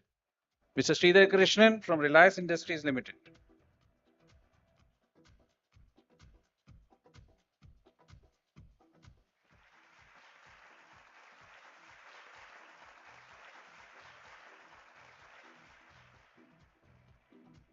Our next award winner is Mr. Sandeep Kumar, General Manager IT, JK Lakshmi Cement.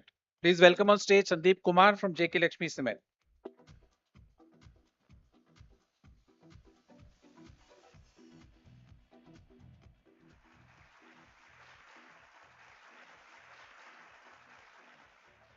Our next award winner is Mr. Chandresh Kumar, General Manager IT, Ashoka University.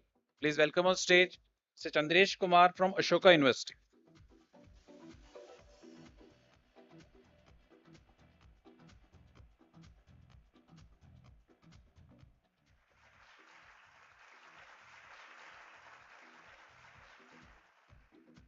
Our next award winner in this batch is Mr. Himanshu Kumar, Vice President, Compunel India.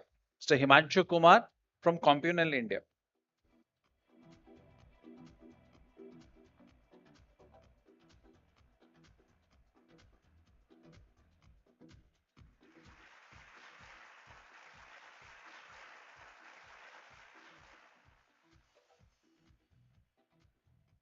The final award winner in this batch is Mr. Niranjan Kumar, Deputy Manager IT, Energy Efficiency Services Limited.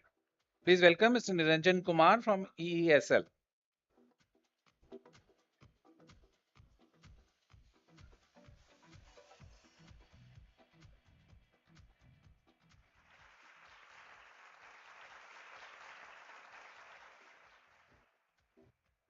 Thank you. Can we please have a group photo? Please gather in the middle.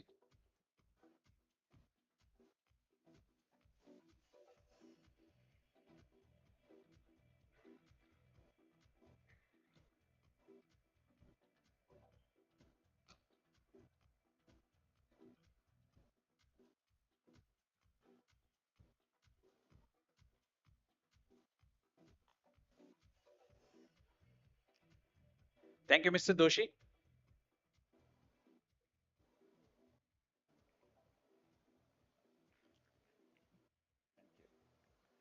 To present the next set of awards, I would like to invite on stage Mr. Sanjeev Mehta, Country Manager AMD, and Mr. Chetan Hingu, Country Manager Strategy and ISR. Mr. Chetan Hingu.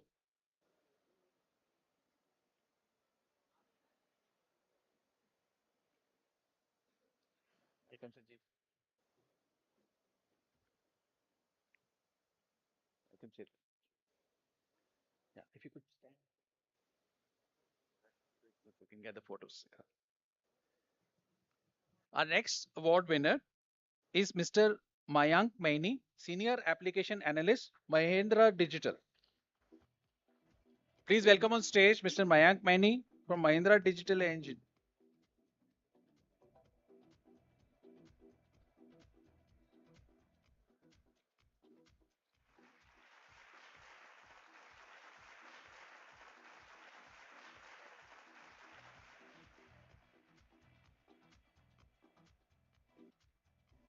Our next award winner is Mr. Ajay Malgaonkar, Senior Vice President, Prolifix Corporation. Please welcome on stage Ajay Malgaonkar from Prolifix Corporation.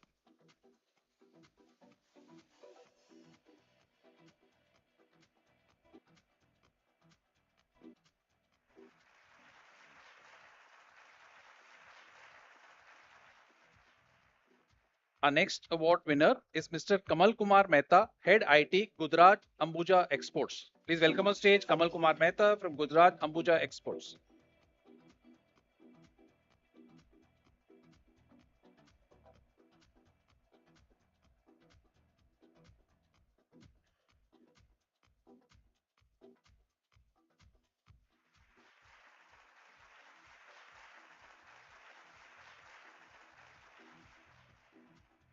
Our next award winner is Mr. Kapil Mehta, Senior Director IT, VisionNet Systems. Please welcome Mr. Kapil Mehta from VisionNet Systems.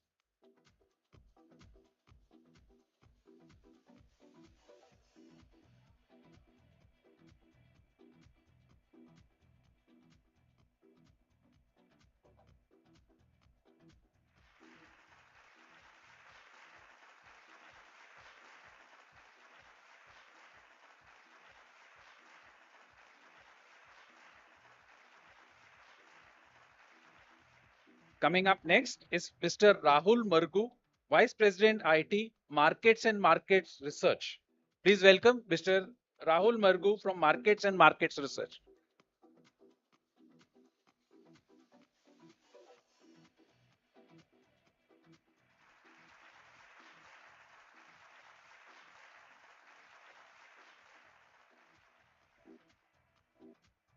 Our next award winner is Mr. Gaurav Mishra, Director IT, DigiPlug Technologies.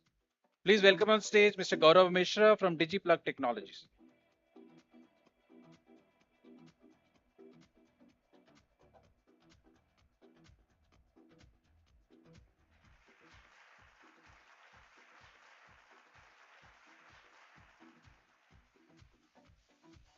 Our next award winner is Mr. Sayan Mandal, Deputy Vice President, India First Life Insurance Company. Please welcome on stage Mr. Sayan Mandal from India First Life Insurance Company.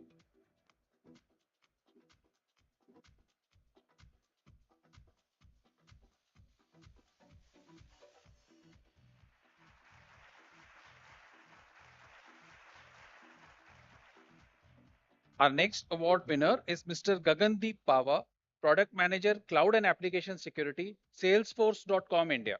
Please welcome on stage Gagandeep Pava from Salesforce.com India.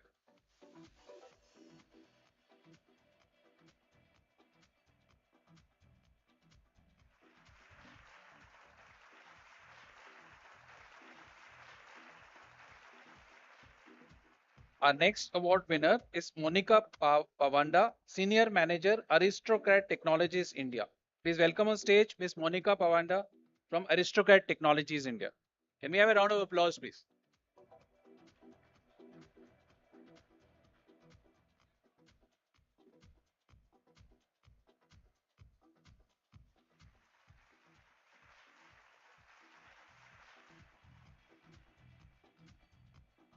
And the final winner in this batch is Mr. Raj Kumar Patra, Global Product Head, Quality and EHS, Ricket.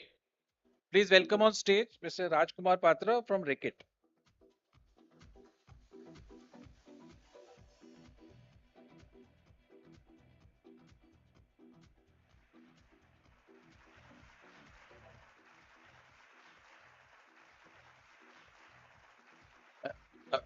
May I request everybody to come to the center, take a group photograph?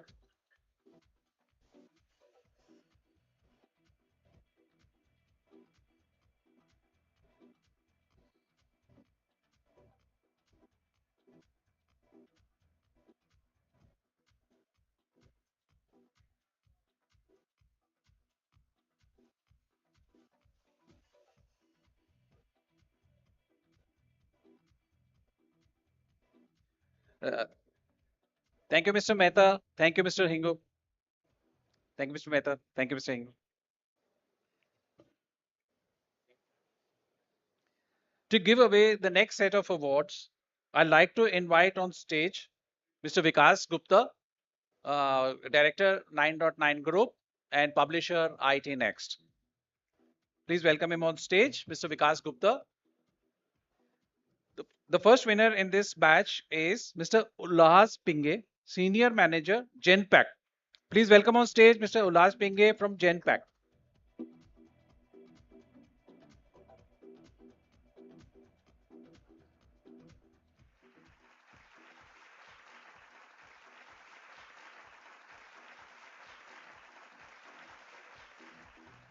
Our next winner is Mr. Rajesh Punyani, Interim Site Leader, Kenview, India. Please welcome on stage Mr. Rajesh Punyani from Ken.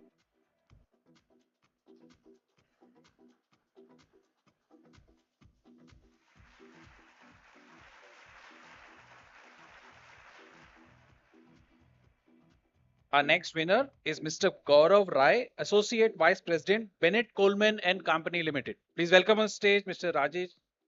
Gaurav Rai from Bennett Coleman.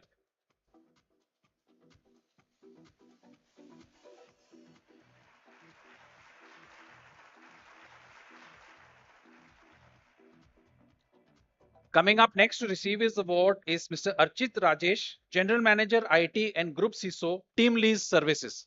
Please welcome on stage Mr. Archit Rajesh from Team Lease Services.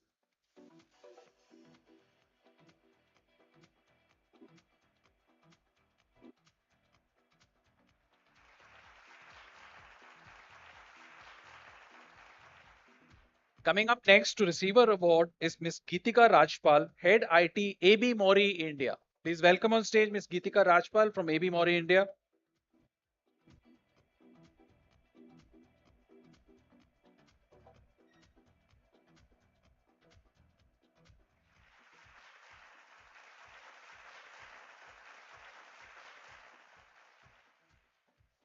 Our next award winner is Mr. Nitin Ramchavare, Vice President and Head QA, CRIF India. Please welcome on stage Mr. Nitin Ramchavare from CRIF India.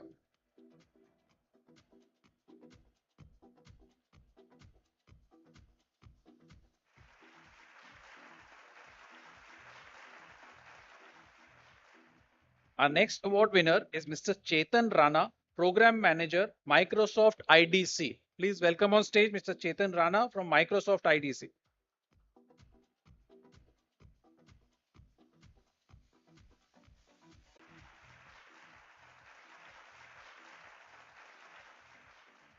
Our next award winner is Mr. Rajappa Rathina Sabapati, Chief General Manager IS, Hindustan Petroleum Corporation Limited. Please welcome Mr. Rajappa Rathina Sabapati from HPCL.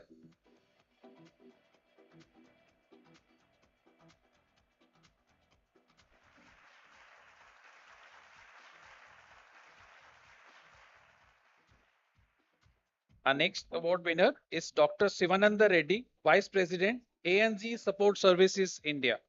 Please welcome on stage Dr. Sivananda Reddy from ANZ Support Services India.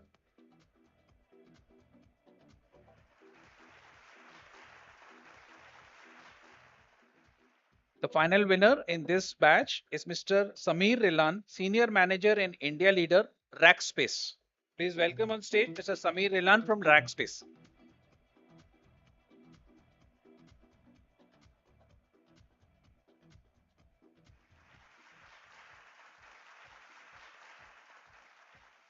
Yeah, can we have a group photo, please?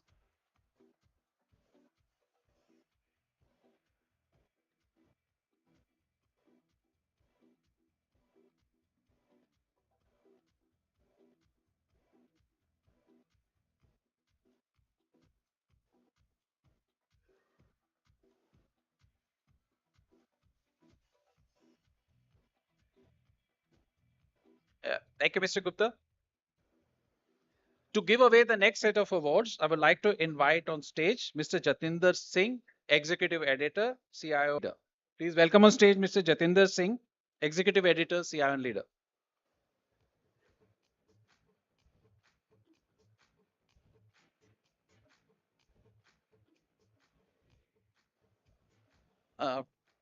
Coming up next to receive our award is Ms. Reema Sahasrabuddhe, Assistant Vice President, Aditya Birla Capital. Please welcome on stage with a round of applause, Ms. Reema Sahasrabuddhe.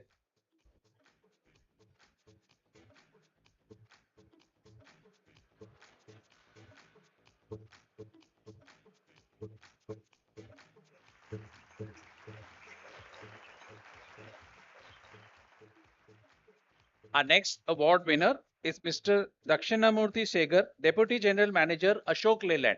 Please welcome Mr. Dakshinamurthy Segar from Ashok Leyland.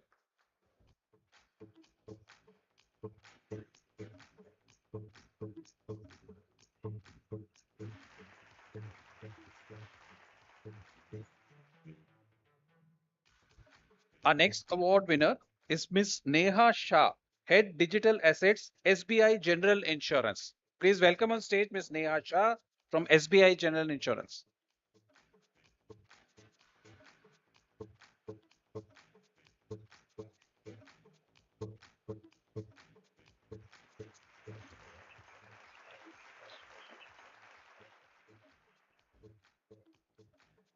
Our next award winner is Mr. Nayan Shah, Head IT, Bank of Bahrain and Kuwait, BSC. Please welcome on stage Mr. Nayan Shah, Bank of Bahrain and Kuwait, BSC. Come, we can all applaud for our winners.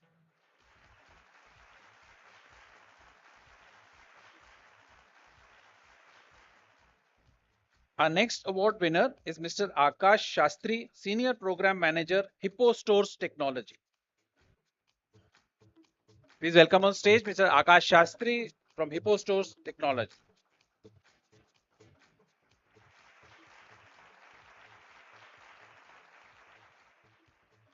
Our next award winner is Mr. Prateek Shirod, Head IT, CIET. Please welcome on stage Mr. Prateek Shirod from CIET.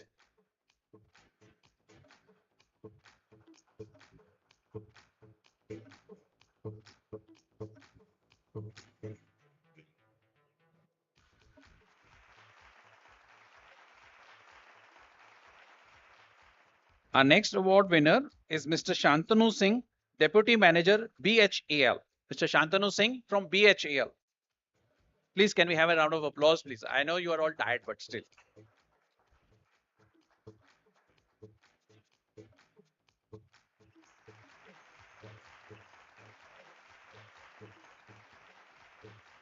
Our next award winner for today is Mr. Sukhdev Singh, AGM, ICT and ISA Services, Lease Plan India. Please welcome on stage Mr. Sukhdev Singh.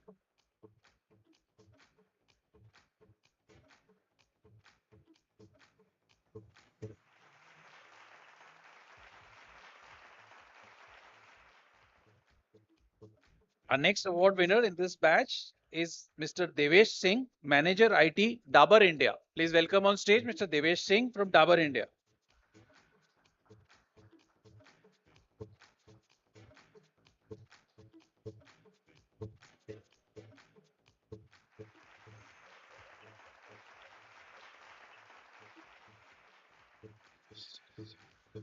And the final winner in this batch is Mr. Bal Singh, Vice President IT, Shahi Exports. Please welcome on stage Mr. Bal Singh from Shahi Exports.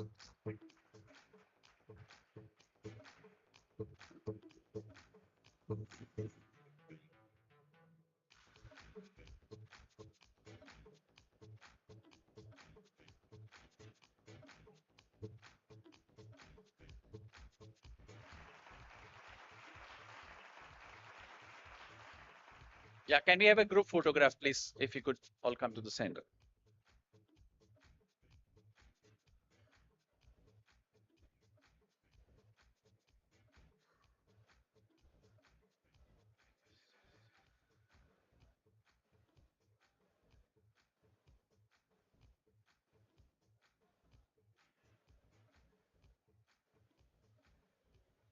Thank you, Mr. Jatinder Singh.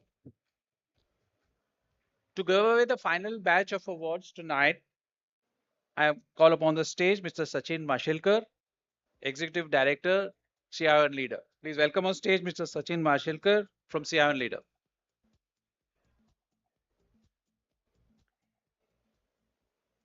The first winner from this batch is Mr. A.N. Srinivasan, Vice President IT SRF. Please welcome on stage Mr. Srinivasan from SRF. Come, this is the last batch. You can please clap for them. Thank you.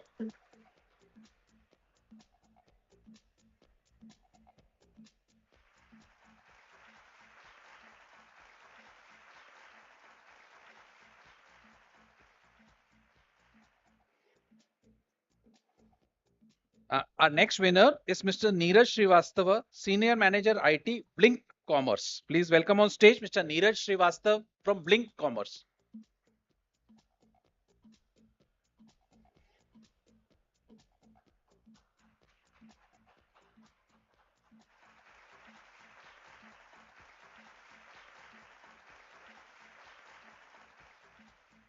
Our next winner in this batch is Mr. Vikas Srivastava, Head Office of Enterprise Architecture, Mahindra and Mahindra. Please welcome on stage because Mr. Vikas Srivastava.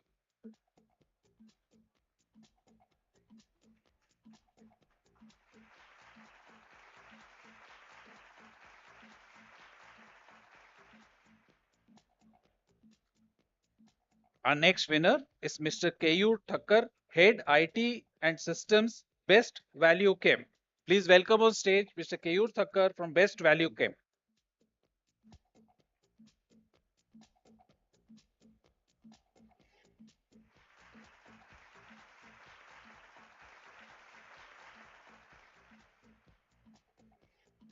Our next winner is Mr. Chenchu Ramaya Thandra, Senior Manager ITS, TVS Mobility.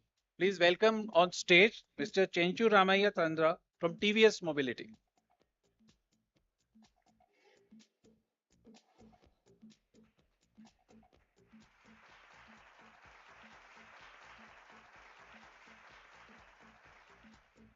Our next winner is Mr. Nikesh Tripathi, Assistant Vice President IT and Digital, Axis Asset Management Company. Please welcome Mr. Nikesh Tripathi from Axis Mutual Fund.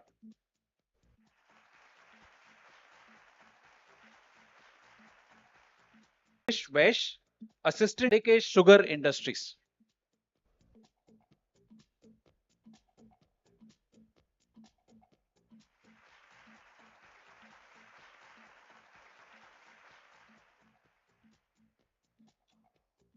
Our next winner is Mr. Nilesh Shankar, Head Cloud Delivery, Tata Consultancy Services. Please welcome on stage Mr. Nilesh Velankar from TCS.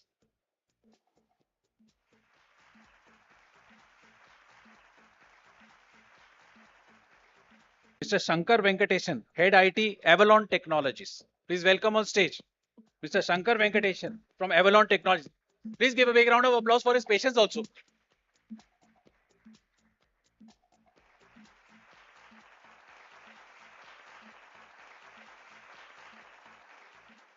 So with that, we come to the end of the next 100 winner awards. So can we have a group photo?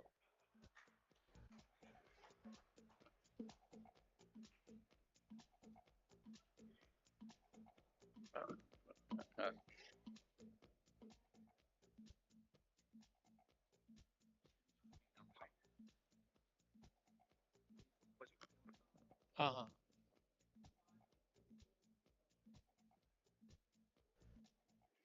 Congratulations, winners, once again. We're just going to need 15 minutes of your time. We are going to give away two sets of, you can't really call it an award recognition, because the people who will get this recognition, opinion, saints. And let me explain why I say they are saints. All of us in the room today, except for those people, have a selfish motive to be here. You've all been declared winners. Your life is about to change. So it's reasonable to expect you to be here.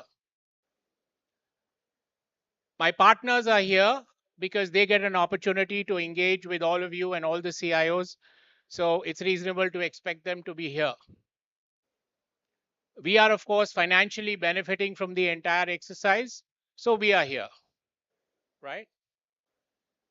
But there's one set of people who are here simply because they believe in doing service to the community with no benefit to them. And these are the people who actually are responsible for you in the room today. Can you guess who they are? The jury members. The next 100 jury members who invested all their time to interview each and every one of you, and many more who didn't make it. And they did it out of just one sense of duty and purpose and their desire to contribute back to the IT community. So I would now like to use this opportunity to felicitate the next 100 jury members who are here. They were total of 41 senior CIOs who conducted all the interviews. There were over 300 interviews that were conducted by the collection of these jury members. And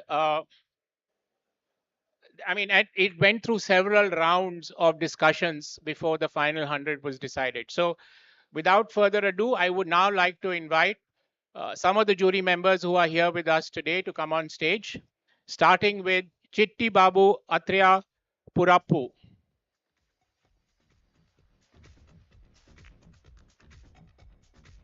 Is Chitti Babu here? Oh, there he is. There he is. The next 100 winners, you should be really applauding these people coming on stage.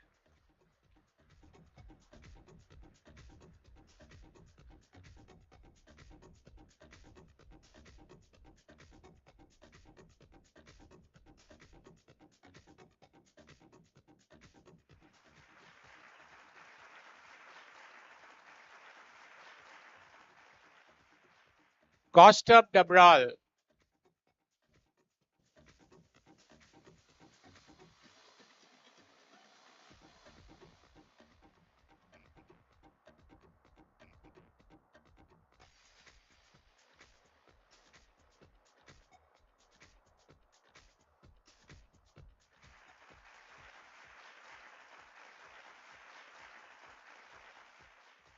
Vinod Gopinathan.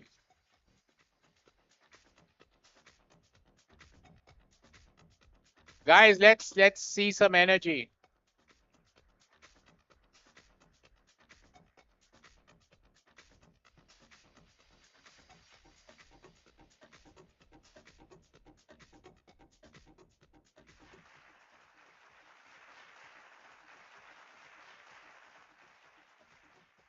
Manish Grover.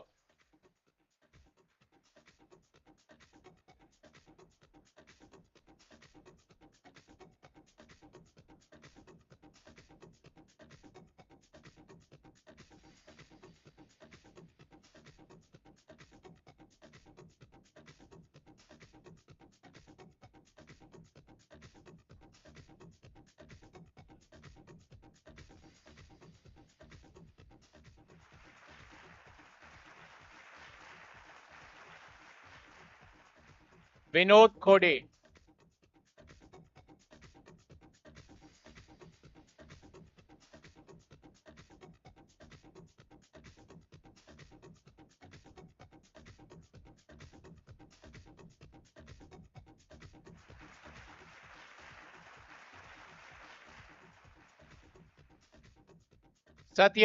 Satyavrat Mishra.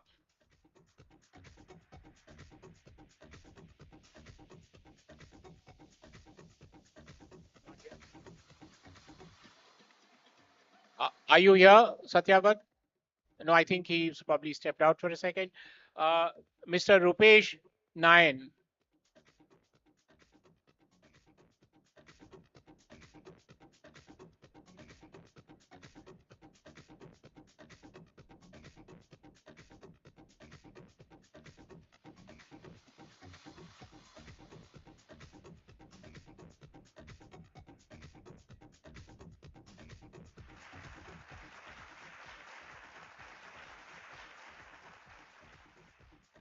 Sandeep Pradhan.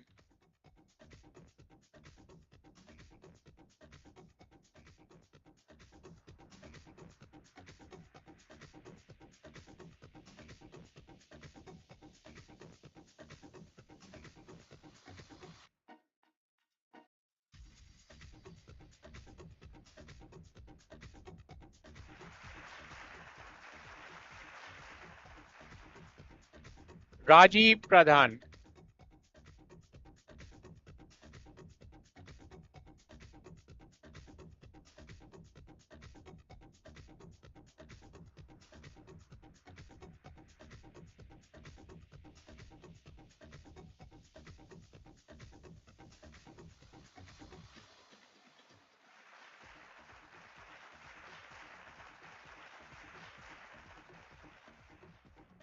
Sanjay Prasad.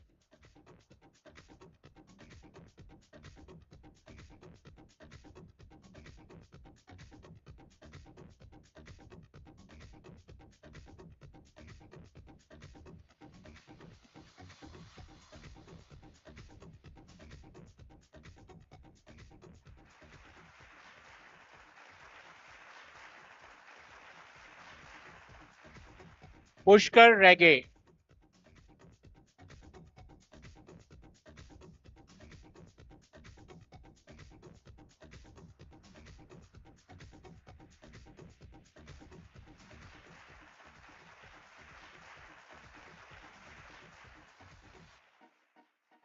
Rahul Sharma.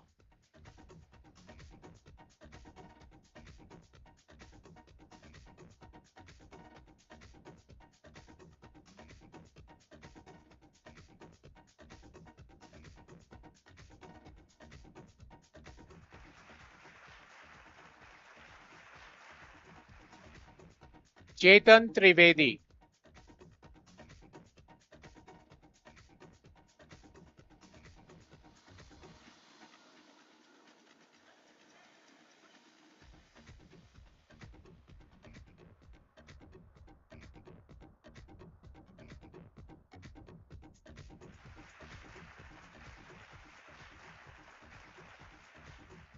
And lastly, but definitely not the least, Uppal ji, Mr. Rajesh Uppal.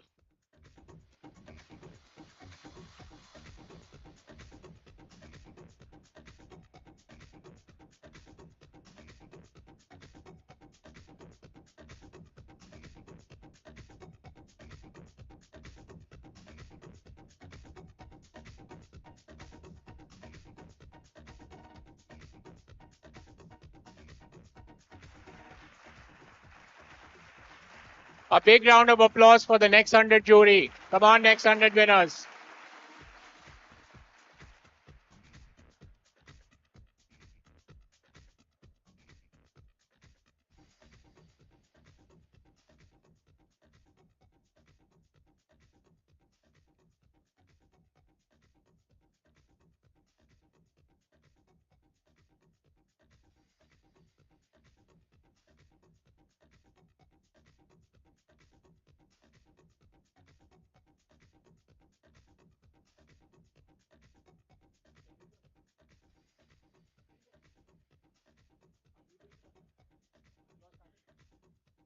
All right, now for the last two awards, I'd like to invite on stage Jatinder Singh, as you've already met him.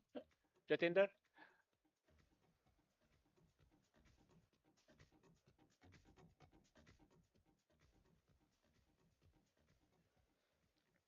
Thank you very much, sir, and congratulations once again to all next 100 winners. And thank you very much to jury members for all your efforts and hard work. Ladies and gentlemen, distinguished IT leaders, once again, I would like to thank you for your presence this evening. Uh, well, we all know that the role. Yeah, yeah, we would like to have Saman video. Could you please play the same? Leaders act decisively, overcome obstacles, motivate others, have a vision. I believe that this nation should commit itself to achieving the goal before this decade is out of landing a man on the moon and returning him safely to the earth. Leaders get the job done, take responsibility, show empathy, don't give up, have courage, allow others to shine.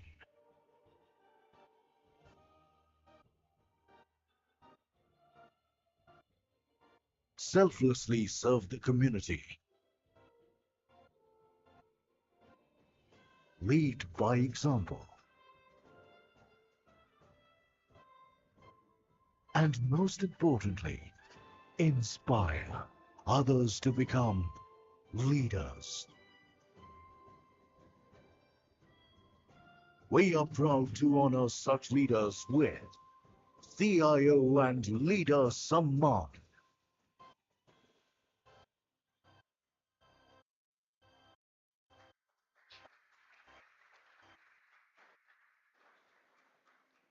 Leaders.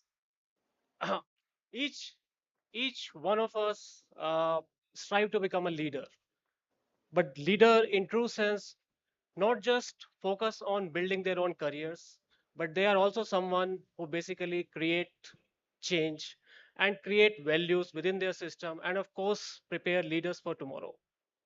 Today we stand here to celebrate and acknowledge the outstanding contributions of these exceptional leaders. On this momentous occasion, we proudly present the fifth edition of CIO&Leader Samman. Giving you a quick context, the CIO&Leader Samman was instituted in 2019, celebrating the 20th anniversary of this annual conference.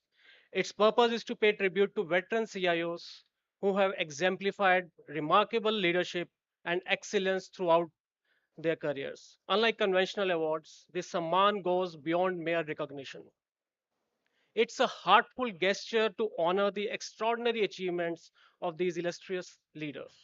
To ensure the highest level of credibility and objectivity of the selection process, we entrusted the responsibility of choosing the recipients to the CIOs themselves. For this year, we invited three respected erstwhile CIOs to serve as jury members. I would like to acknowledge Dr. Prashun Datta, former CIO of Tata Power and Reliance Energy, uh, Mr. Deepak Agrawal, former ED, IAS Indian Oil Corporation, and Mr. Vijay Sethi, former CIO, Hero Motocorp. Mr. Agrawal and Mr. Sethi could not join this function due to personal reason, and they sent their regrets. We thank all the jury members for their relentless commitment to finalize this year's deserving recipients. With their vast experience and expertise, these IT luminaries meticulously evaluated the nominees to select the most worthy CIOs for this award.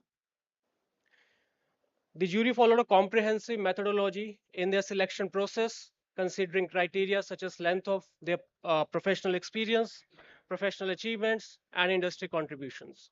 And after careful consideration, extensive research, and of course, deep dive deliberations, the jury panel recommended a list of 8 names for 2023's CIO&Leader Samman. Uh, I now have the pleasure of inviting Mr. Deepak Agarwal, former ED, IS Indian Oil Corporation, our jury member, to join us on stage. Mr. Agarwal would like to share the process behind this Samman selection and his viewpoint as a leader. Please welcome Mr. Agarwal with a round of big applause to the stage.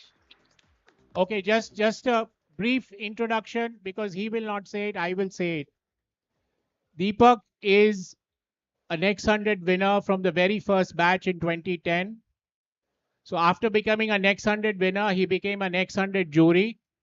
After becoming a Next 100 jury, he became a CIO Samman recipient. And now he's a CIO Samman jury. Okay. And on top of all of this, of course, as announced, he was the former ED of IT at in one of India's largest companies, Indian Oil. Thank you, It's a journey Vikas. of 15 years. Okay, so Thank you, Deepak. Jatin. Thank you, Vikas. I think the Samman has been given to me now by Mr. Vikas. Thank you very much. So I think the video has really solved my job very easy. Uh, we were given a basket of 50 nominations, and uh, it was basically a Samman, a special recognition, not an award. So we took it this kind of a thing in a very, very different manner, right? First, we set the criteria. I will not say the eligibility criteria, the criteria we set, because there are 50 people. We have to really make something who to head it and all. And out of we first shortlisted about 20 people into this race, and then the 3 jury members decided that each one of us should write a half page on each of the entry of these 20 people. I think we did a very good job. We spent about 5 Sundays together on this particular exercise. And I can assure you, we can write the better resume of yours than us. I mean, we have really written about half a page. If I quote, I mean, time I can quote you what we have written. And the best part was when we went to the LinkedIn profile to see what are the things, that was the first of source. None of the photograph was matching with the age actually. A lot of confusion was happening here. I myself has put my photograph, which is my next 100, 10 years before. So a lot of confusion was there. But anyway, we went to a lot of social medias, and without telling you, we talked to some of your connects in the industry to know more about you. We did a lot of hard work onto that. And then on one Sunday, each jury member, we gave our own presentation to each other. The topic was who has inspired you and why. It was not, it was how we got inspired, what inspiration we got. And this is the result. You will get 8 Sammans here, the fifth. I mean, I'm really thankful for CIO&Leader. This is a really good service we are doing for the CIO, community. And I hope the trend continues in the coming years also. I should remember. Yeah, please share this. Thank you very much, sir. And I completely agree with you. The kind of deliberations that went into the selection criteria, I was also being part of as an observer. I was also being part of the committee. So the hard work that goes into it, it's truly remarkable. And once again, thank you very much for spending your precious time with us. With that, now I would like to invite Mr. R. Giridhar, Group Editor, 9.9 Group, to felicitate Deepak ji.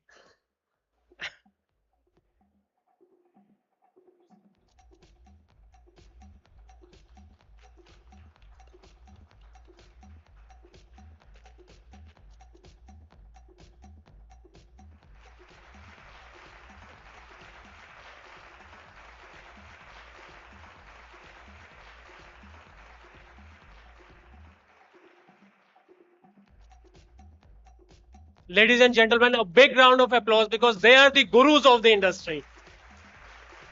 Thank you, sir. Sir, request is to be on stage, please.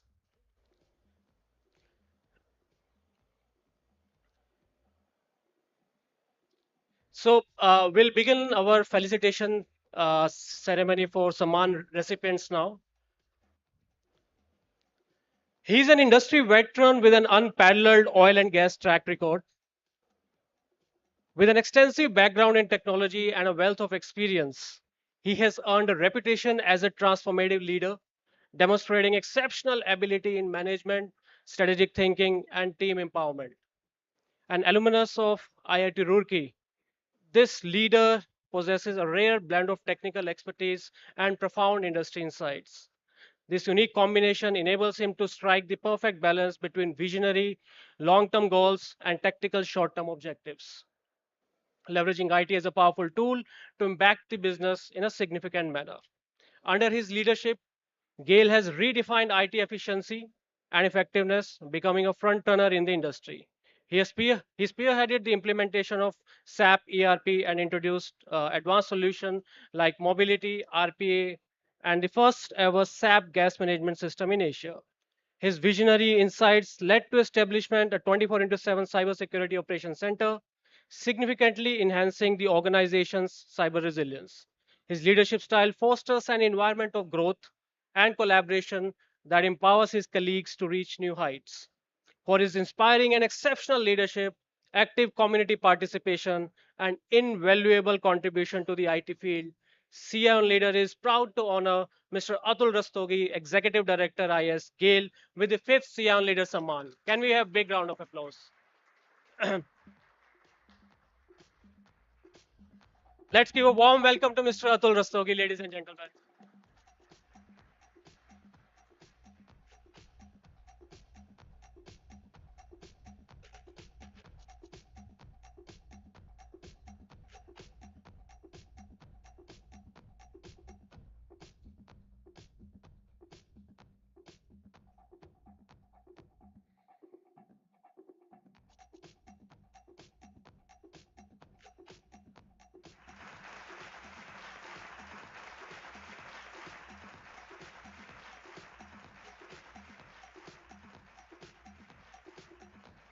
Thank you, Mr. Agarwal,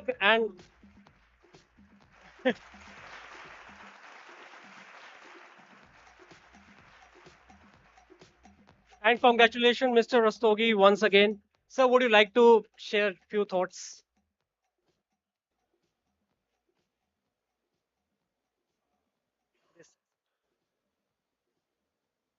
First of all, I would like to thank the eminent jury members and CIO and leader group.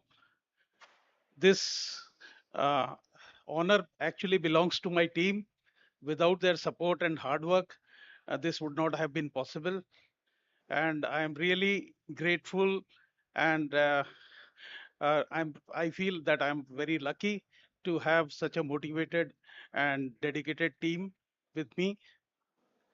I would also like to thank the top leadership of GAIL and the board of directors, and particularly Director Finance, who has been instrumental in giving all the support and guidance to us for rolling out the systems in GAIL. Thank you very much. Thank you, everybody.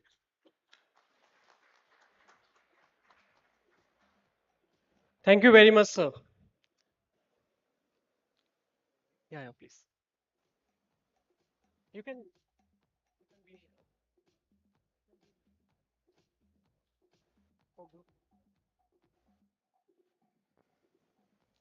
moving on to our next Saman recipient. Navigating the world of technology within a public sector enterprise is already a formidable task. However, taking on this responsibility for one of India's energy giants, a Fortune 500 company with refineries across India, an extensive sales and distribution network, and a complex infrastructure, presents challenges of even higher magnitude. In his current role, this unpretentious leader has not only taken charge of the company's tech strategy and execution, but has also personally led numerous transformative projects and innovative use cases by leveraging emerging technologies. He is someone who is known as a people's leader and has tremendously impacted the lives of many. He has brought disruptive changes in customer experience, partner experience, employee experience, and have facilitated the gathering of valuable data, enabling more informed business decisions. His path-breaking work in direct benefit transfer and common LPG database has revolutionized the entire subsidy structure of our nation. His visionary approach to tech implementation has set new industry standards and positioned his company as a front runner in the innovation within the energy sector. In recognition of his outstanding professional achievements, willingness to tackle challenging assignments, and of course, contribution to the community, CIO&Leader is delighted to present the fifth CIO&Leader Samman to Mr. Manish Grover, Executive Director, Strategic Information Systems, Indian Oil Corporation. Ladies and gentlemen, let's give a warm welcome to Mr. Grover.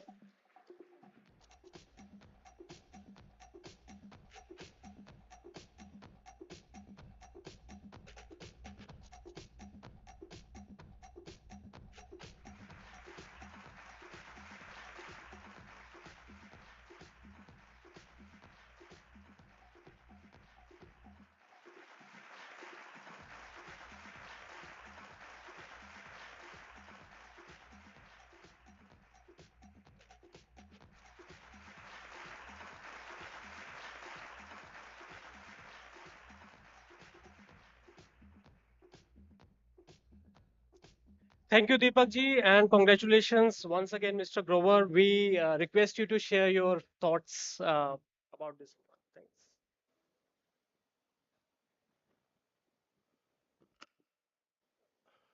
A very good evening to all my colleagues, friends, and the fellow CIOs present here.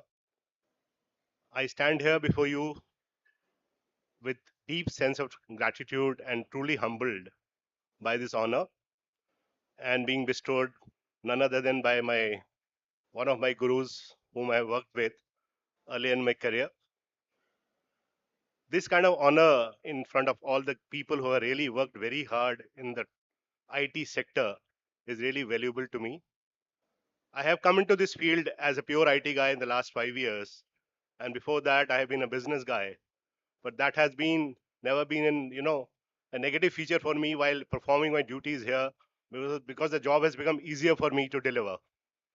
Understanding business is always a good thing, and that's what I understood while delivering the digital transformation for this company. And for this, I want to thank the Indian Oil management who bestowed upon me this opportunity to deliver, my fellow team members who are untiringly delivering so many initiatives under us. Today, we are at 200 plus initiatives of digital transformation going on and in the last 2 years' time.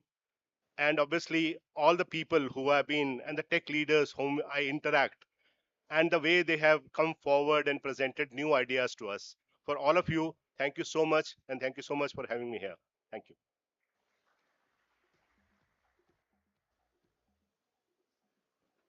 Just wait for group photographs. I'll just. Thank you very much, sir. Thank you for sharing insights and words of wisdom. It's an honor to have you on stage, of course.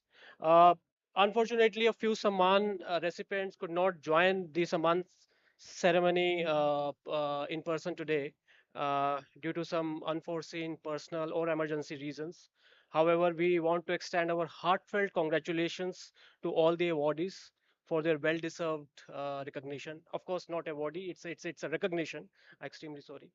I'm happy to announce their names: Mr. Ashish Mathur, Group CIO, ECU Worldwide, Al Cargo Logistics Group; Mr. Anand Subramanian, Executive Vice President and Head IT, Kotak Mutual Fund; Mr. Govind Singh, Executive Director and Group CIO, Dalmia Cement; Mr. Mohit Kapoor, Group CTO, Mahindra and Mahindra; Mr. Rajendra Bisht, Vice President, Technology and Digital, Bajaj Finance; and Mr. Vineet Thakur, Chief Digital and Information Officer, GR Infra Projects. Can we just have a big round of applause for them? Thank you. I express my heartfelt gratitude to all the distinguished IT leaders who are present in this room, with a special thank you to Deepak ji, Prashun ji, and Vijay Sethi ji for their role in recognizing this year's Samman recipient. With this, we wrap up the formal agenda of day two of the event. But don't go anywhere. The excitement continues with a delightful gala dinner and a musical night featuring Antriksh Band tonight. Let's keep these celebrations alive and enjoy the evening together. And remember, we have to be here tomorrow. We'll be starting with our keynote session at 9 a.m. sharp. Thank you very much, ladies and gentlemen. Have a great evening. Thank you.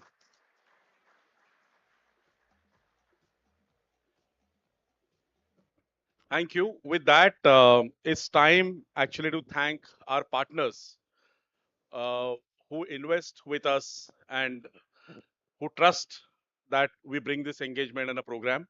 So I would like to thank our partners, sponsors who supported this event. One quick round of applause for all of them who supported this conference and made it possible for this get together. A team, Kindrel, team AMD, Freshworks, AWS, SIFI, Autodesk, Capitaland, Crestron, Blackbox, iSwap, Neosoft, ServiceNow, Tata Communications, Team Vertiv, Team VMware, and our hospitality partner, JP Palace here. With that, it's time also to celebrate. So we are going to have Antariksh soon on the stage, and I don't want to be a hurdle between that music celebration and the dance. But however, we have few lucky winners here in the room who visited the experience zone of Vertiv and experience zone of iSwap. So please stay in the room. We are going to call out those lucky winners and reward them for their experience they had on these two experience with the partners there. So first, I would like to invite Mr. Santosh Kulkarni, who's a country head, integrated data center business with Vertiv. They had identified two lucky winners, and they are Mr. Rupesh Kumar Nain, Chief Information Officer of Adani Natural Gas. Sir, if you are in the room, please come on the stage. And the next winner is Mr. Amit Kapil. He is a Group Chief Technology Officer of Capro. Amit Kapilji, if you are in the room, please come over.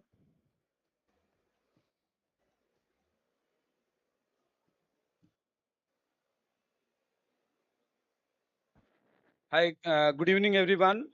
This was the visit. We have a stall outside there, and we have a downloadable uh, software available there, which is Vertiv XR app is available, and you all can have it. You can actually see how the data center will look like in your own office space, in your server room. So that was it for it, and thanks a lot. These are lucky winners, so everyone actually are enjoying, and congratulations to all the winners anyways. Thanks a lot. Thank you. Mr. Nain. And is Mr. Amit Kapil also in the room? Mr. Amit Kapil? Okay. Thank you. Congratulations. Thank you. Thank you, Santosh. I think we'll have to meet Mr. Amit Kapil. Seems to be not in the room. We can hand him over later. Okay. Now the other lucky draw which we had in the room from iSwap. I would like to invite Mr. Pramod Sharda, CEO MD of iSwap India, and Ms. Anita Kukreja. She's head marketing with iSwap. They would do a lucky draw for three winners.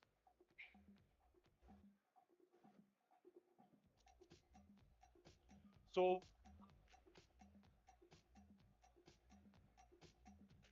just to make it easy, I'm going to ask Anita to take a draw and Pramod to hand over the prizes. Anita?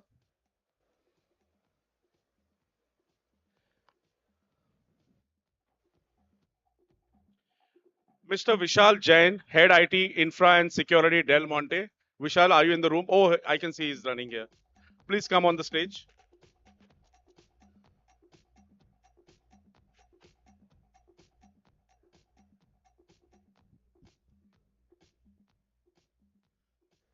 I request Pramod and Anita to hand over.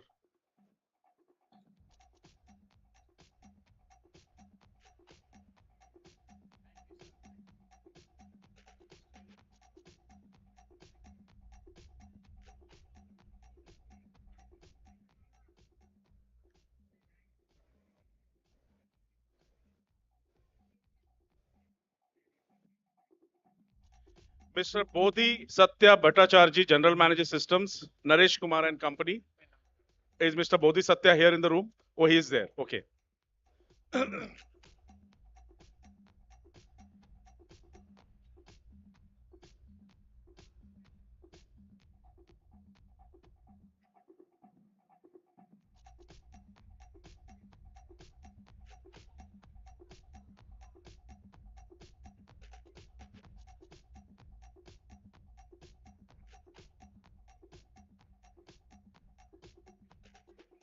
Now, here the last one.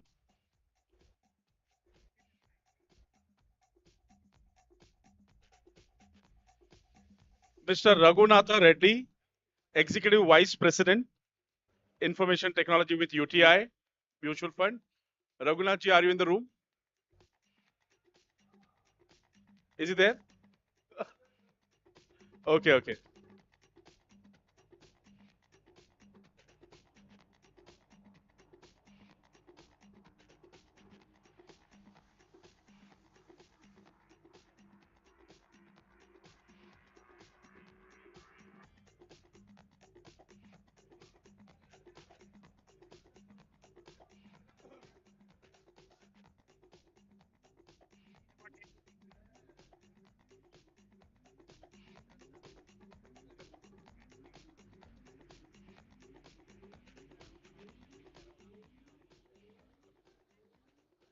Okay, with that, we come to the end of the lucky draw.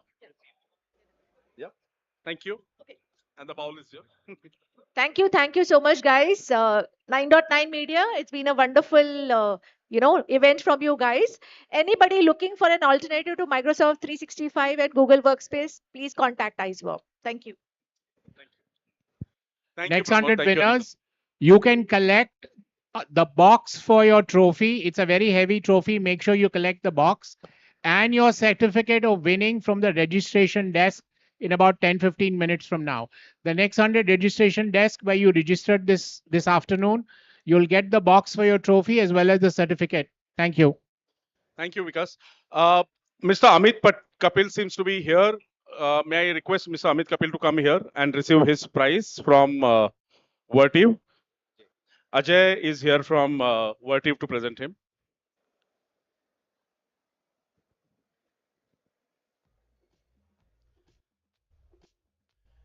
Congratulations, Amit. Thank you, Ajay.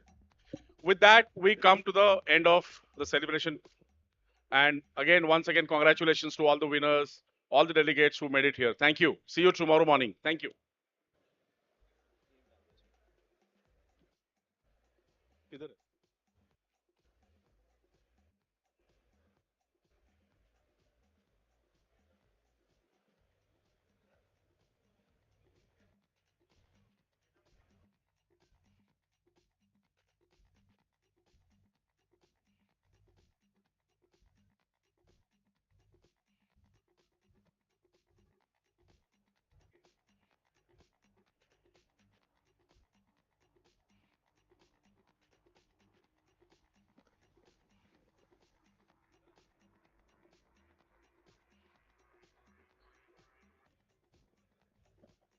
Okay, there are one more list of final lucky draw prizes from a Crestron and a black box.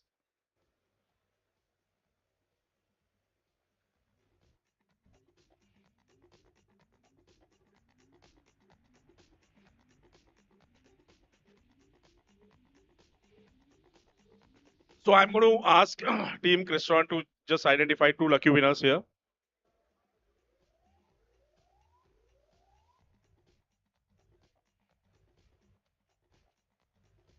Mr. Rajesh Singh from JKLC and UCWL. Are you in the room, Mr. Rajesh Singh? JK Lakshmi Cement. Mr. Rajesh Singh from JK Lakshmi Cement. Is here? Okay, great. Take one more.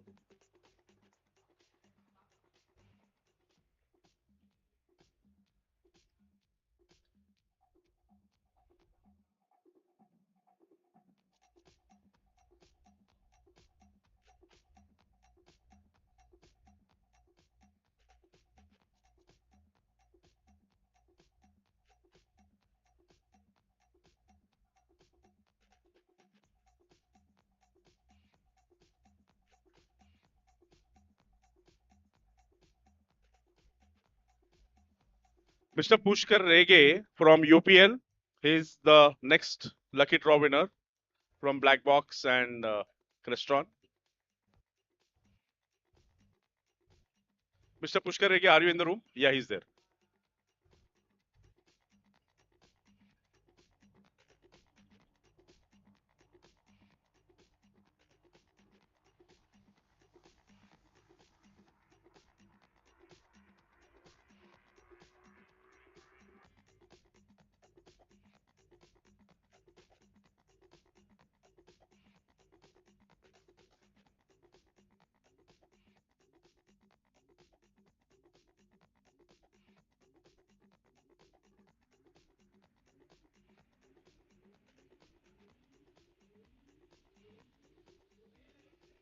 Thank you, team Black Box, and thank you, team Crestron. Thank you.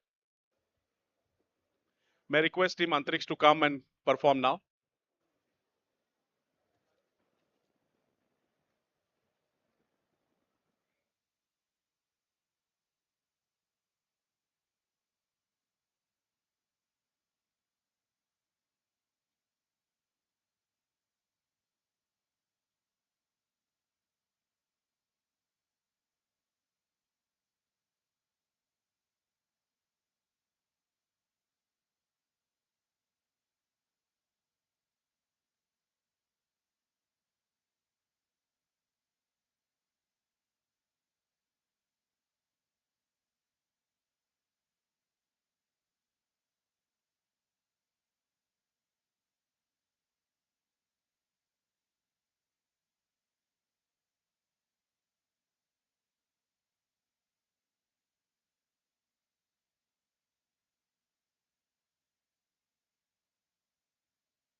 technical expertise, and profound industry insights.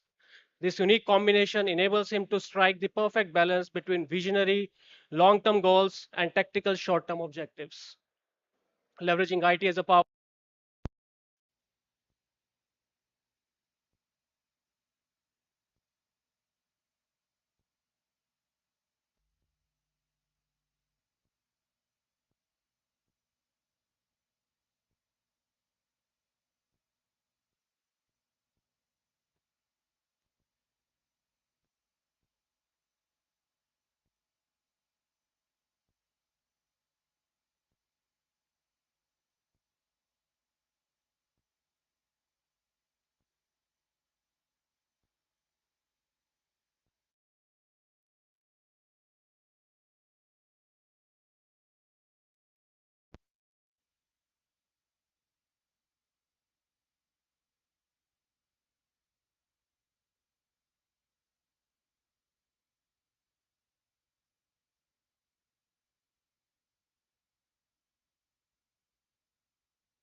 papers. Yeah, gosh, to say how funny. Yeah, it's Johnny. It's no sorry to know that man. Let me cook this army. Oh, can we cook that? Oh.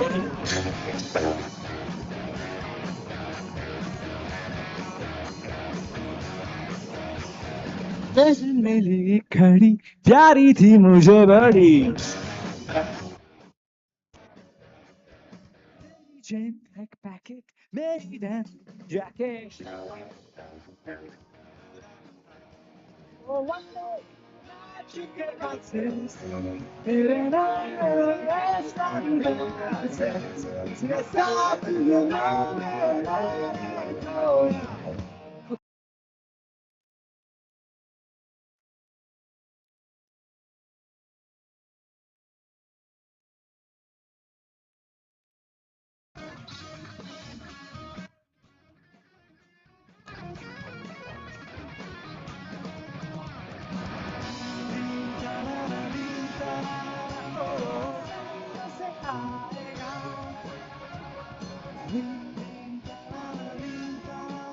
Oh, see, my child.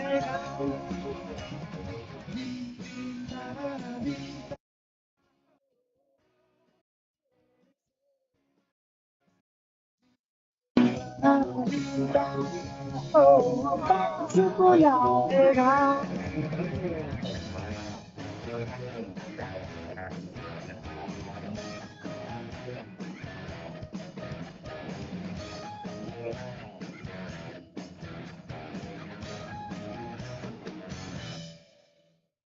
Thank you. All right, so this next song is for fans of a really amazing artist from the 90s, Lucky Ali. Any fans of Lucky Ali in the house?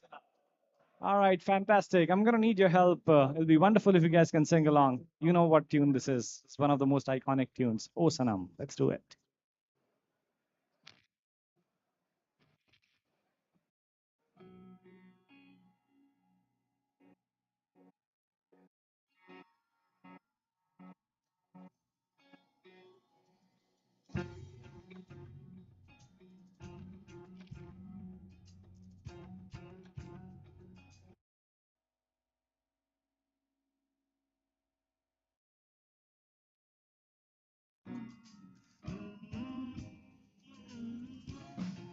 Whoa,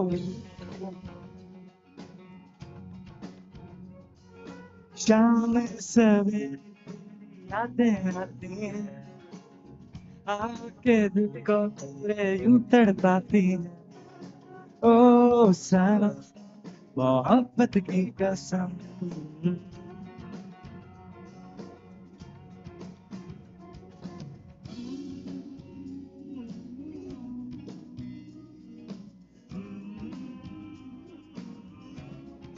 ओ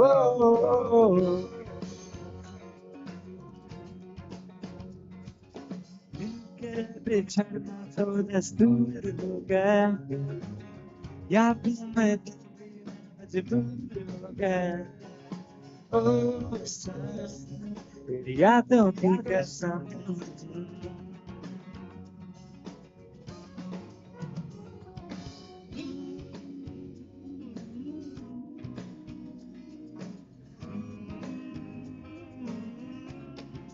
ओ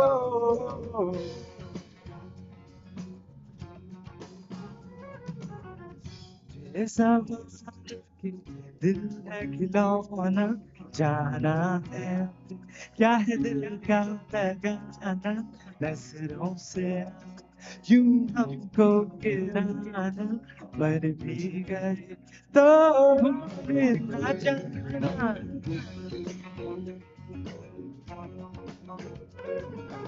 आंखों में बसी पर दूर होकर दिल के करीब है मुझको ओ सनम प्यार की कसम वाह single day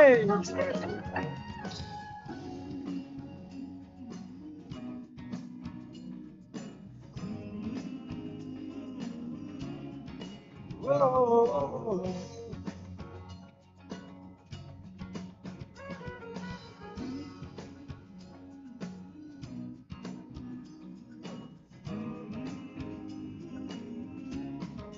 Whoa.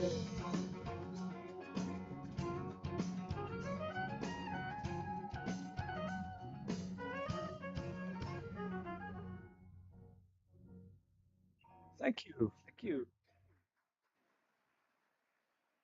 All right, so we're going to go back to the early 2000s, 2001 to be very specific. And there was this really iconic movie in Bollywood, which is one of my favorite Amir Khan movie.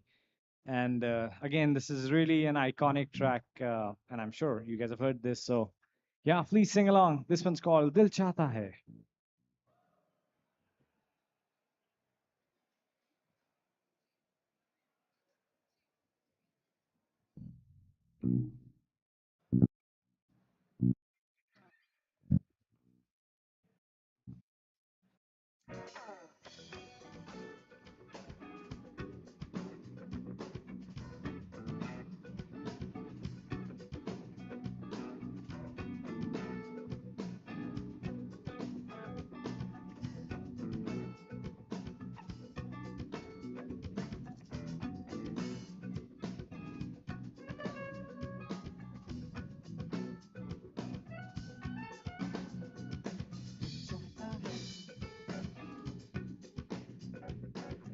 चाहता है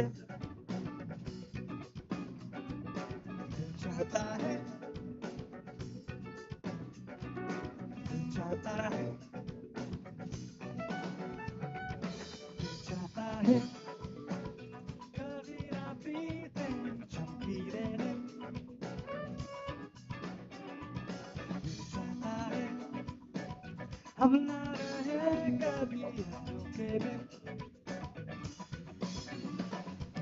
दिन दिन भर प्यारी बात तू में शाम गाए रात मस्ती रहे हमेशा समा तुमको राहों में यूं ही मिलती रहे खुशियाँ सी दिल चाहता है दिल चाहता है दिल चाहता है चाहता है जगमगाते हैं दिल मिलाते हैं अपने रास्ते ये खुशी रहे रोशनी रहे अपने रास्ते जगमगाते हैं दिल मिलाते हैं अपने रास्ते ये खुशी रहे रोशनी रहे अपने रास्ते ओ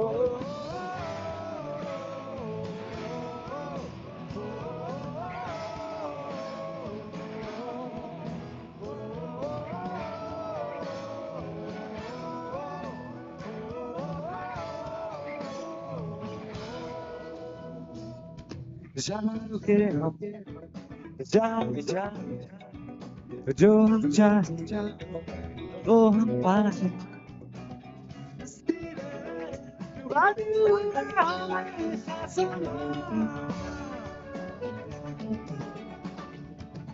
हमको राहों में यूं मिलती रहे खुशियाँ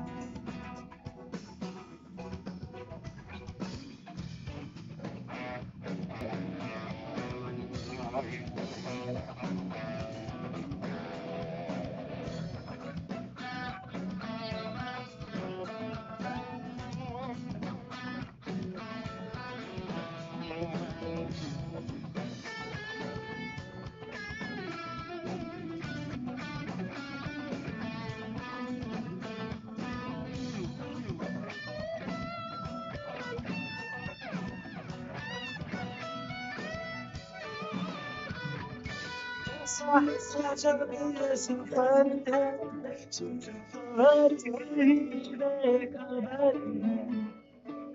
उसको जागा किधर है जो वक्त शायद क्या लिखा है ओ, ओ, ओ, ओ,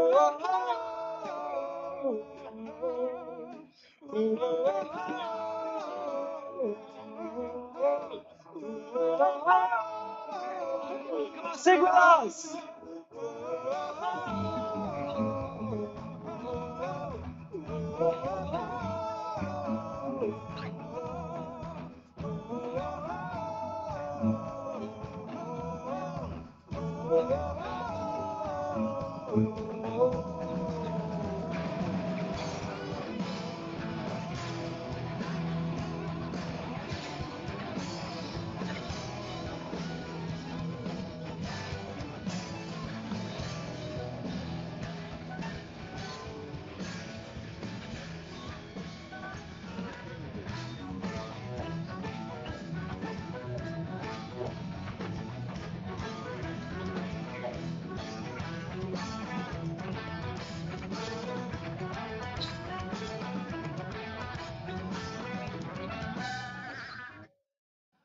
Thank you. All right, so I'd like to call up on stage Miss Shruti is going to be singing next bunch of songs.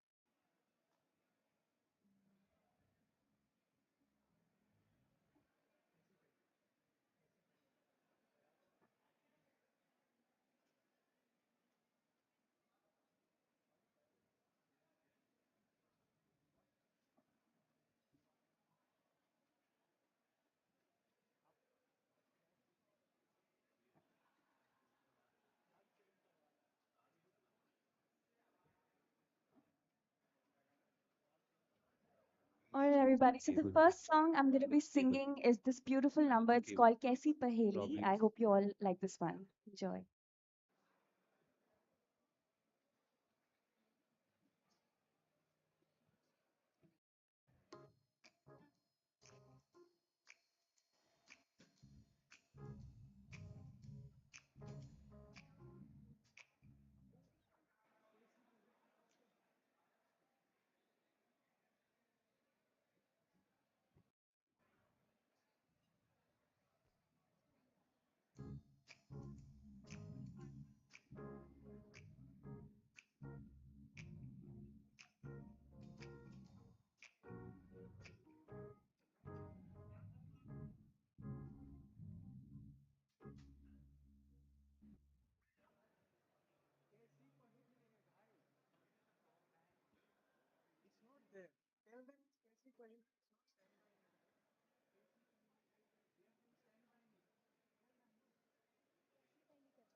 नहीं नहीं ये बातें हैं पुरानी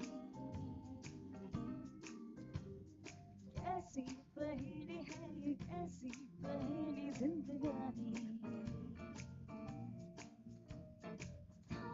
हाँ रोका इसको किसने हाँ ये तो मैं पागल कैसी कैसी पहेली जिंदगानी ला ला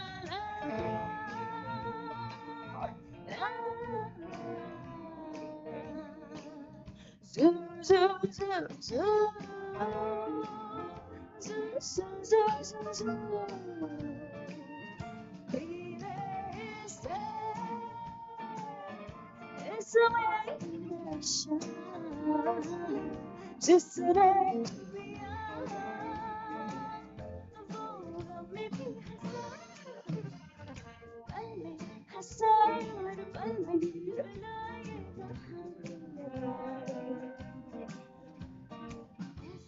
पहेली है कैसी पहेली जिंदगानी हरों का इसको किसने आए तो पैदा पारे कैसी कैसी पहेली जिंदगानी बारीकी तुम्हें कि तुम किसी के दूर हो गए बारीकी तुम्हें कि तुम किसी के दूर हो गए किसी के इतने पास हो कि सबसे दूर हो गए अजीब दास्तां कहाँ शुरू कहाँ खत्म ये मंजिलें है कौन सी ना समझ सके ना अजीब दास्तां कहाँ शुरू कहाँ खत्म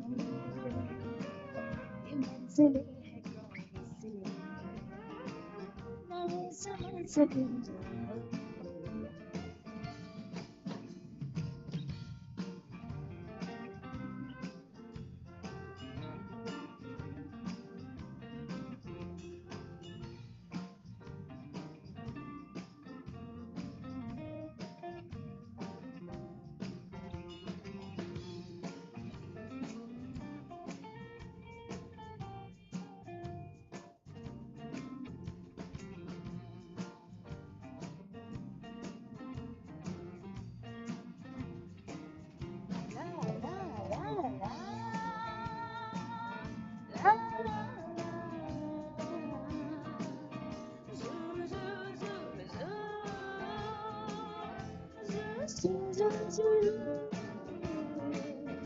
आँखों में है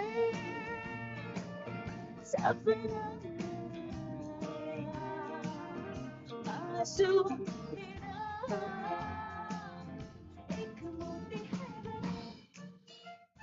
सोनी डगर पे जैसा सोनी ये छाया है सुहानी कैसी पहेली है ये कैसी पहेली जिंदगानी हर इसको किसने आए तो मैं तो कैसे कैसे पहेली जिंदगानी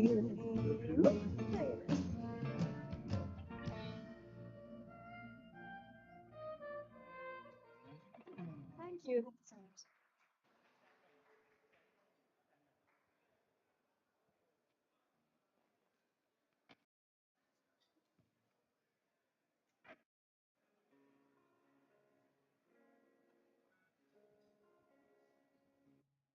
Right, so this next one is again a medley of some really cool tunes, some retro tunes, some retro pop tunes, I'd say.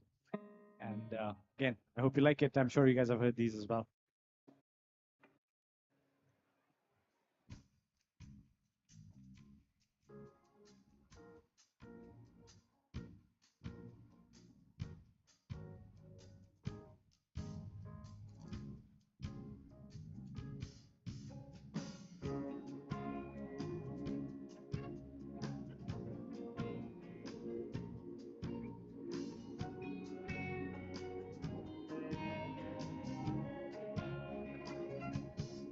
When the night has gone and the land is dark and the moon is the only that will see. No one will be afraid. No, I won't be afraid. Just as long as you stand by me. So don't stand by me. Oh, stand by me.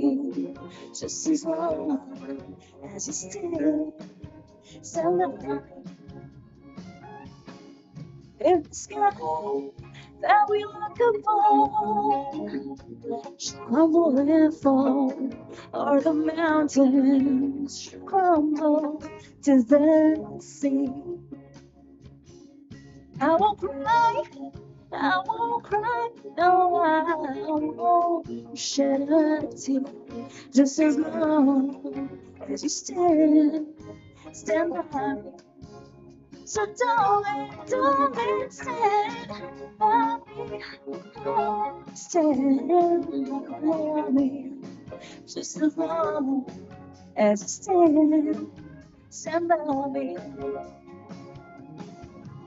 Oh, जाने जब लगना देता है हर कोई इंसान तुम मगर अंधेरों में ना छोड़ना मेरा हाथ हो जाने जब तकरार देता है हर कोई इंसान तुम मगर अंधेरों में ना छोड़ना मेरा हाथ तुम्हारे सिवा मेरा साथ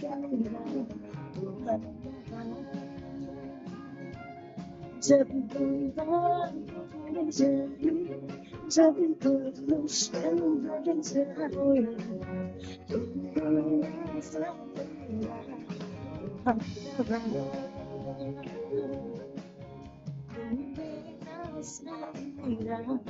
Oh, yeah, yeah. I love you more than I can say. I love you twice as much tomorrow. I love you more than I can say. Oh, yeah, yeah. I miss you every single day. My mind's gonna be filled with sorrow. I love you more than I can say. Oh, don't you know what you just told? Oh, tell me please, I gotta know. Do you mean to make me cry? Am I just another time? Oh, yeah, yeah, yeah. I love you more than I can say. I love you twice as much tomorrow. I love you more than I can say.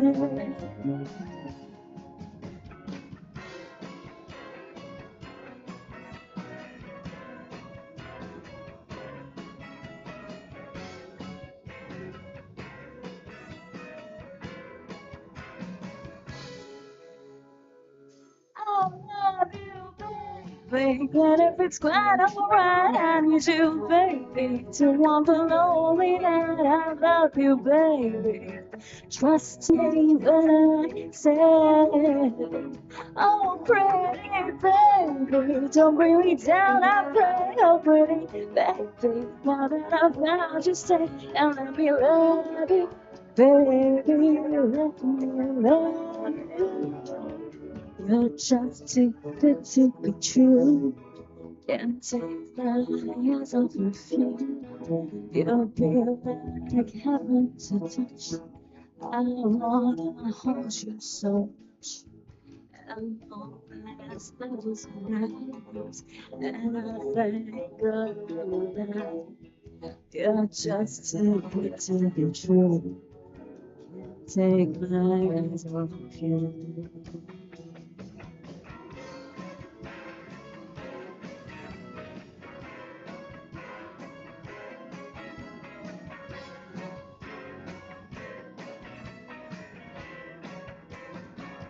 I love you, baby. It's quite alright to make to walk alone tonight. I love you, baby. Trust me when I say, oh, pretty baby, don't bring me down and cry. Oh, pretty baby, that I found to stay. I love you, love you. Let me love you.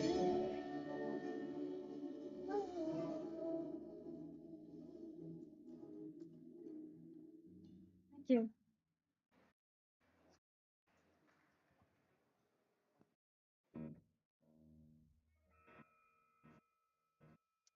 All right, so next track we're going to play is a medley of some of the recent pop songs.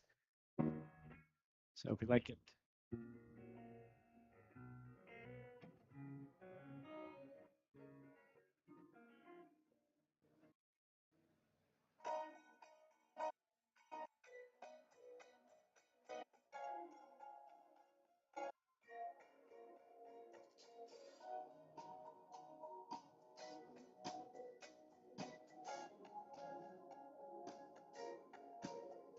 I say, oh my God, I see the way you shine. Take my hand like deep and place them both in mine. You know you stopped me dead when I was passing by.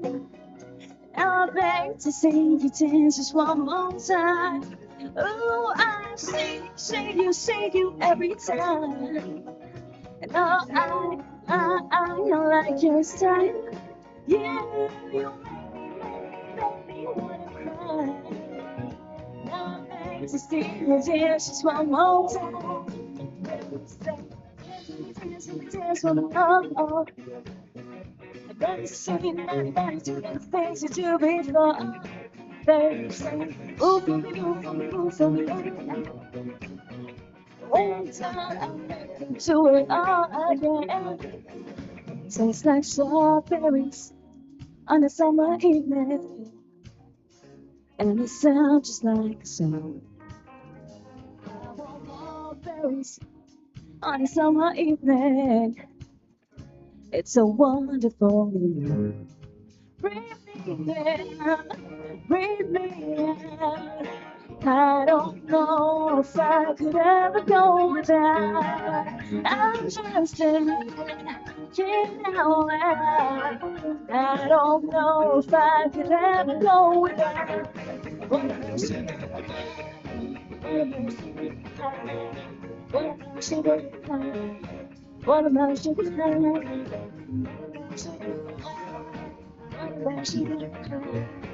What am I saying?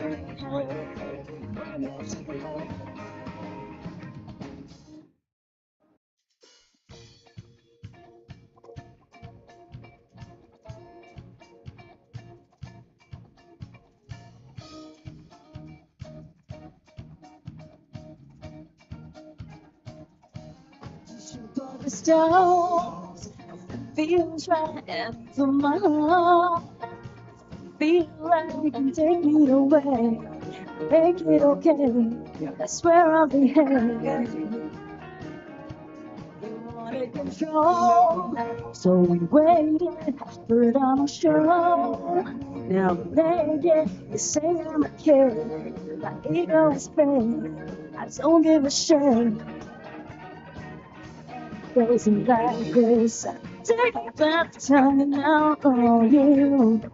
Kiss me till you're drunk and I'll show you the move. Shadow, I got the move. Shadow, I got the move. Whoa, it's like shadow. I don't need to try to control you. Look into the eyes now. Oh, you with the move. Shadow, I got the move. Shadow, I got the move. Whoa, it's like shadow.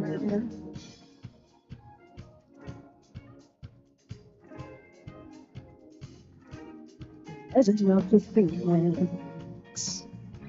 What ends with beginnings. Keeps the past hidden. Ocean the beginnings. We've come too far to give up who we are. Let's raise the bar and our cars to the sun. Just up for back to the sun. I'm up on back to the sun. Just up on back to the sun. I'm up on back to the sun. Just up on back to the sun. We're up on back to the sun. We're up on back to the sun. We're up on back together. We're up on back together. We're up on back together. We're up on back together. We're up on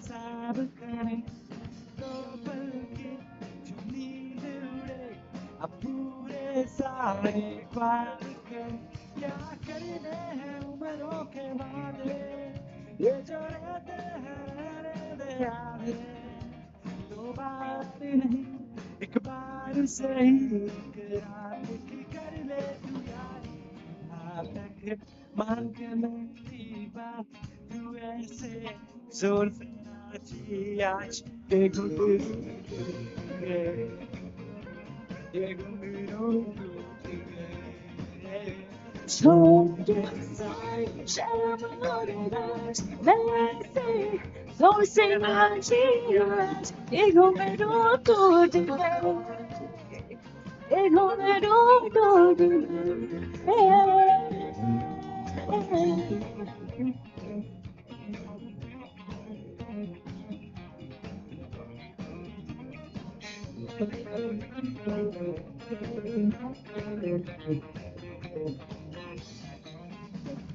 देना दिल देना जरूरी नहीं है बातों के सिवा भी बातें कहीं एक लम्हे से ज्यादा की ख्वाहिश नहीं है फिर चाहे दोबारा ना मिलना कहीं क्या करना है उम्रों के वादे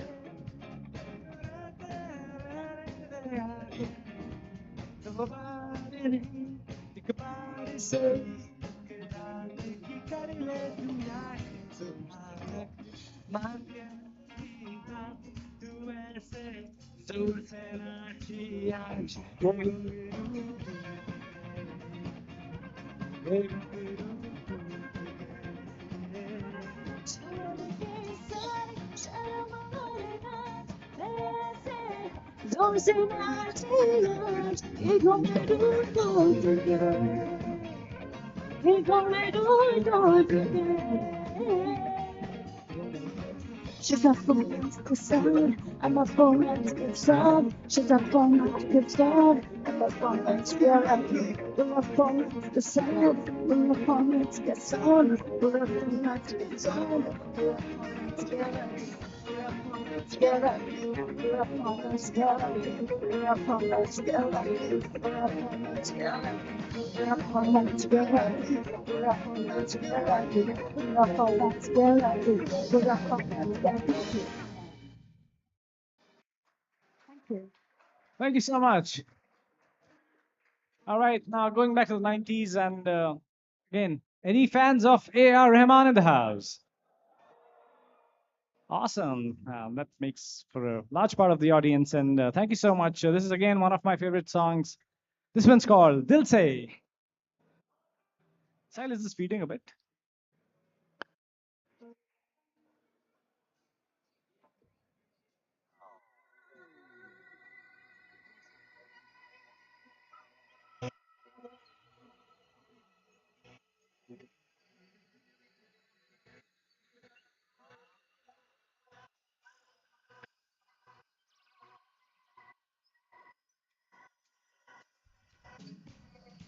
Come on, see all the hands up in the air.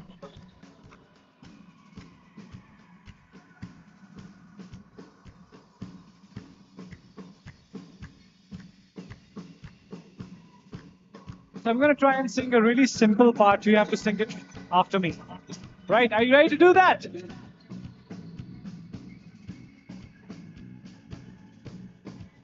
Na na na na na na na na na.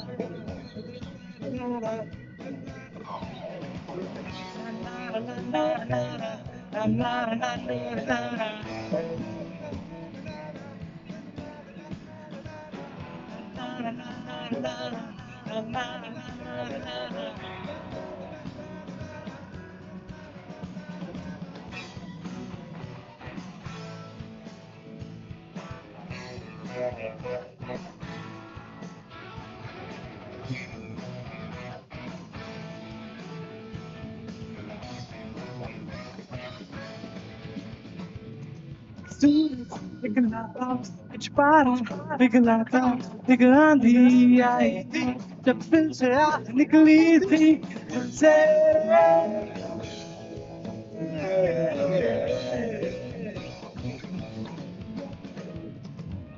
सूरज निकला था कुछ पारा निकला था एक आंधी आई थी जब दिल से आग निकली थी दिल से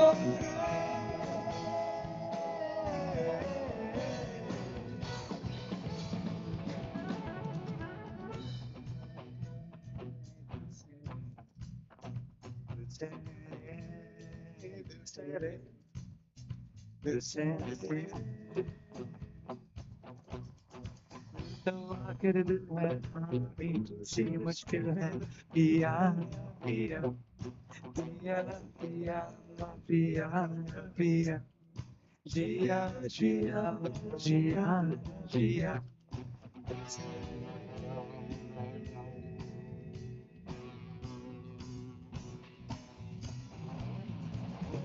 Hasta que pero se derrite, pero शाखों से उतरते तेरे कितने मासूम गुजरे तो पत्ते उड़े चारे तेरे उगने की चाहत में दो सहराओं से गुजरे वो पत्ते दिल दिल दिल दे वो दिल दिल दिल दिल दे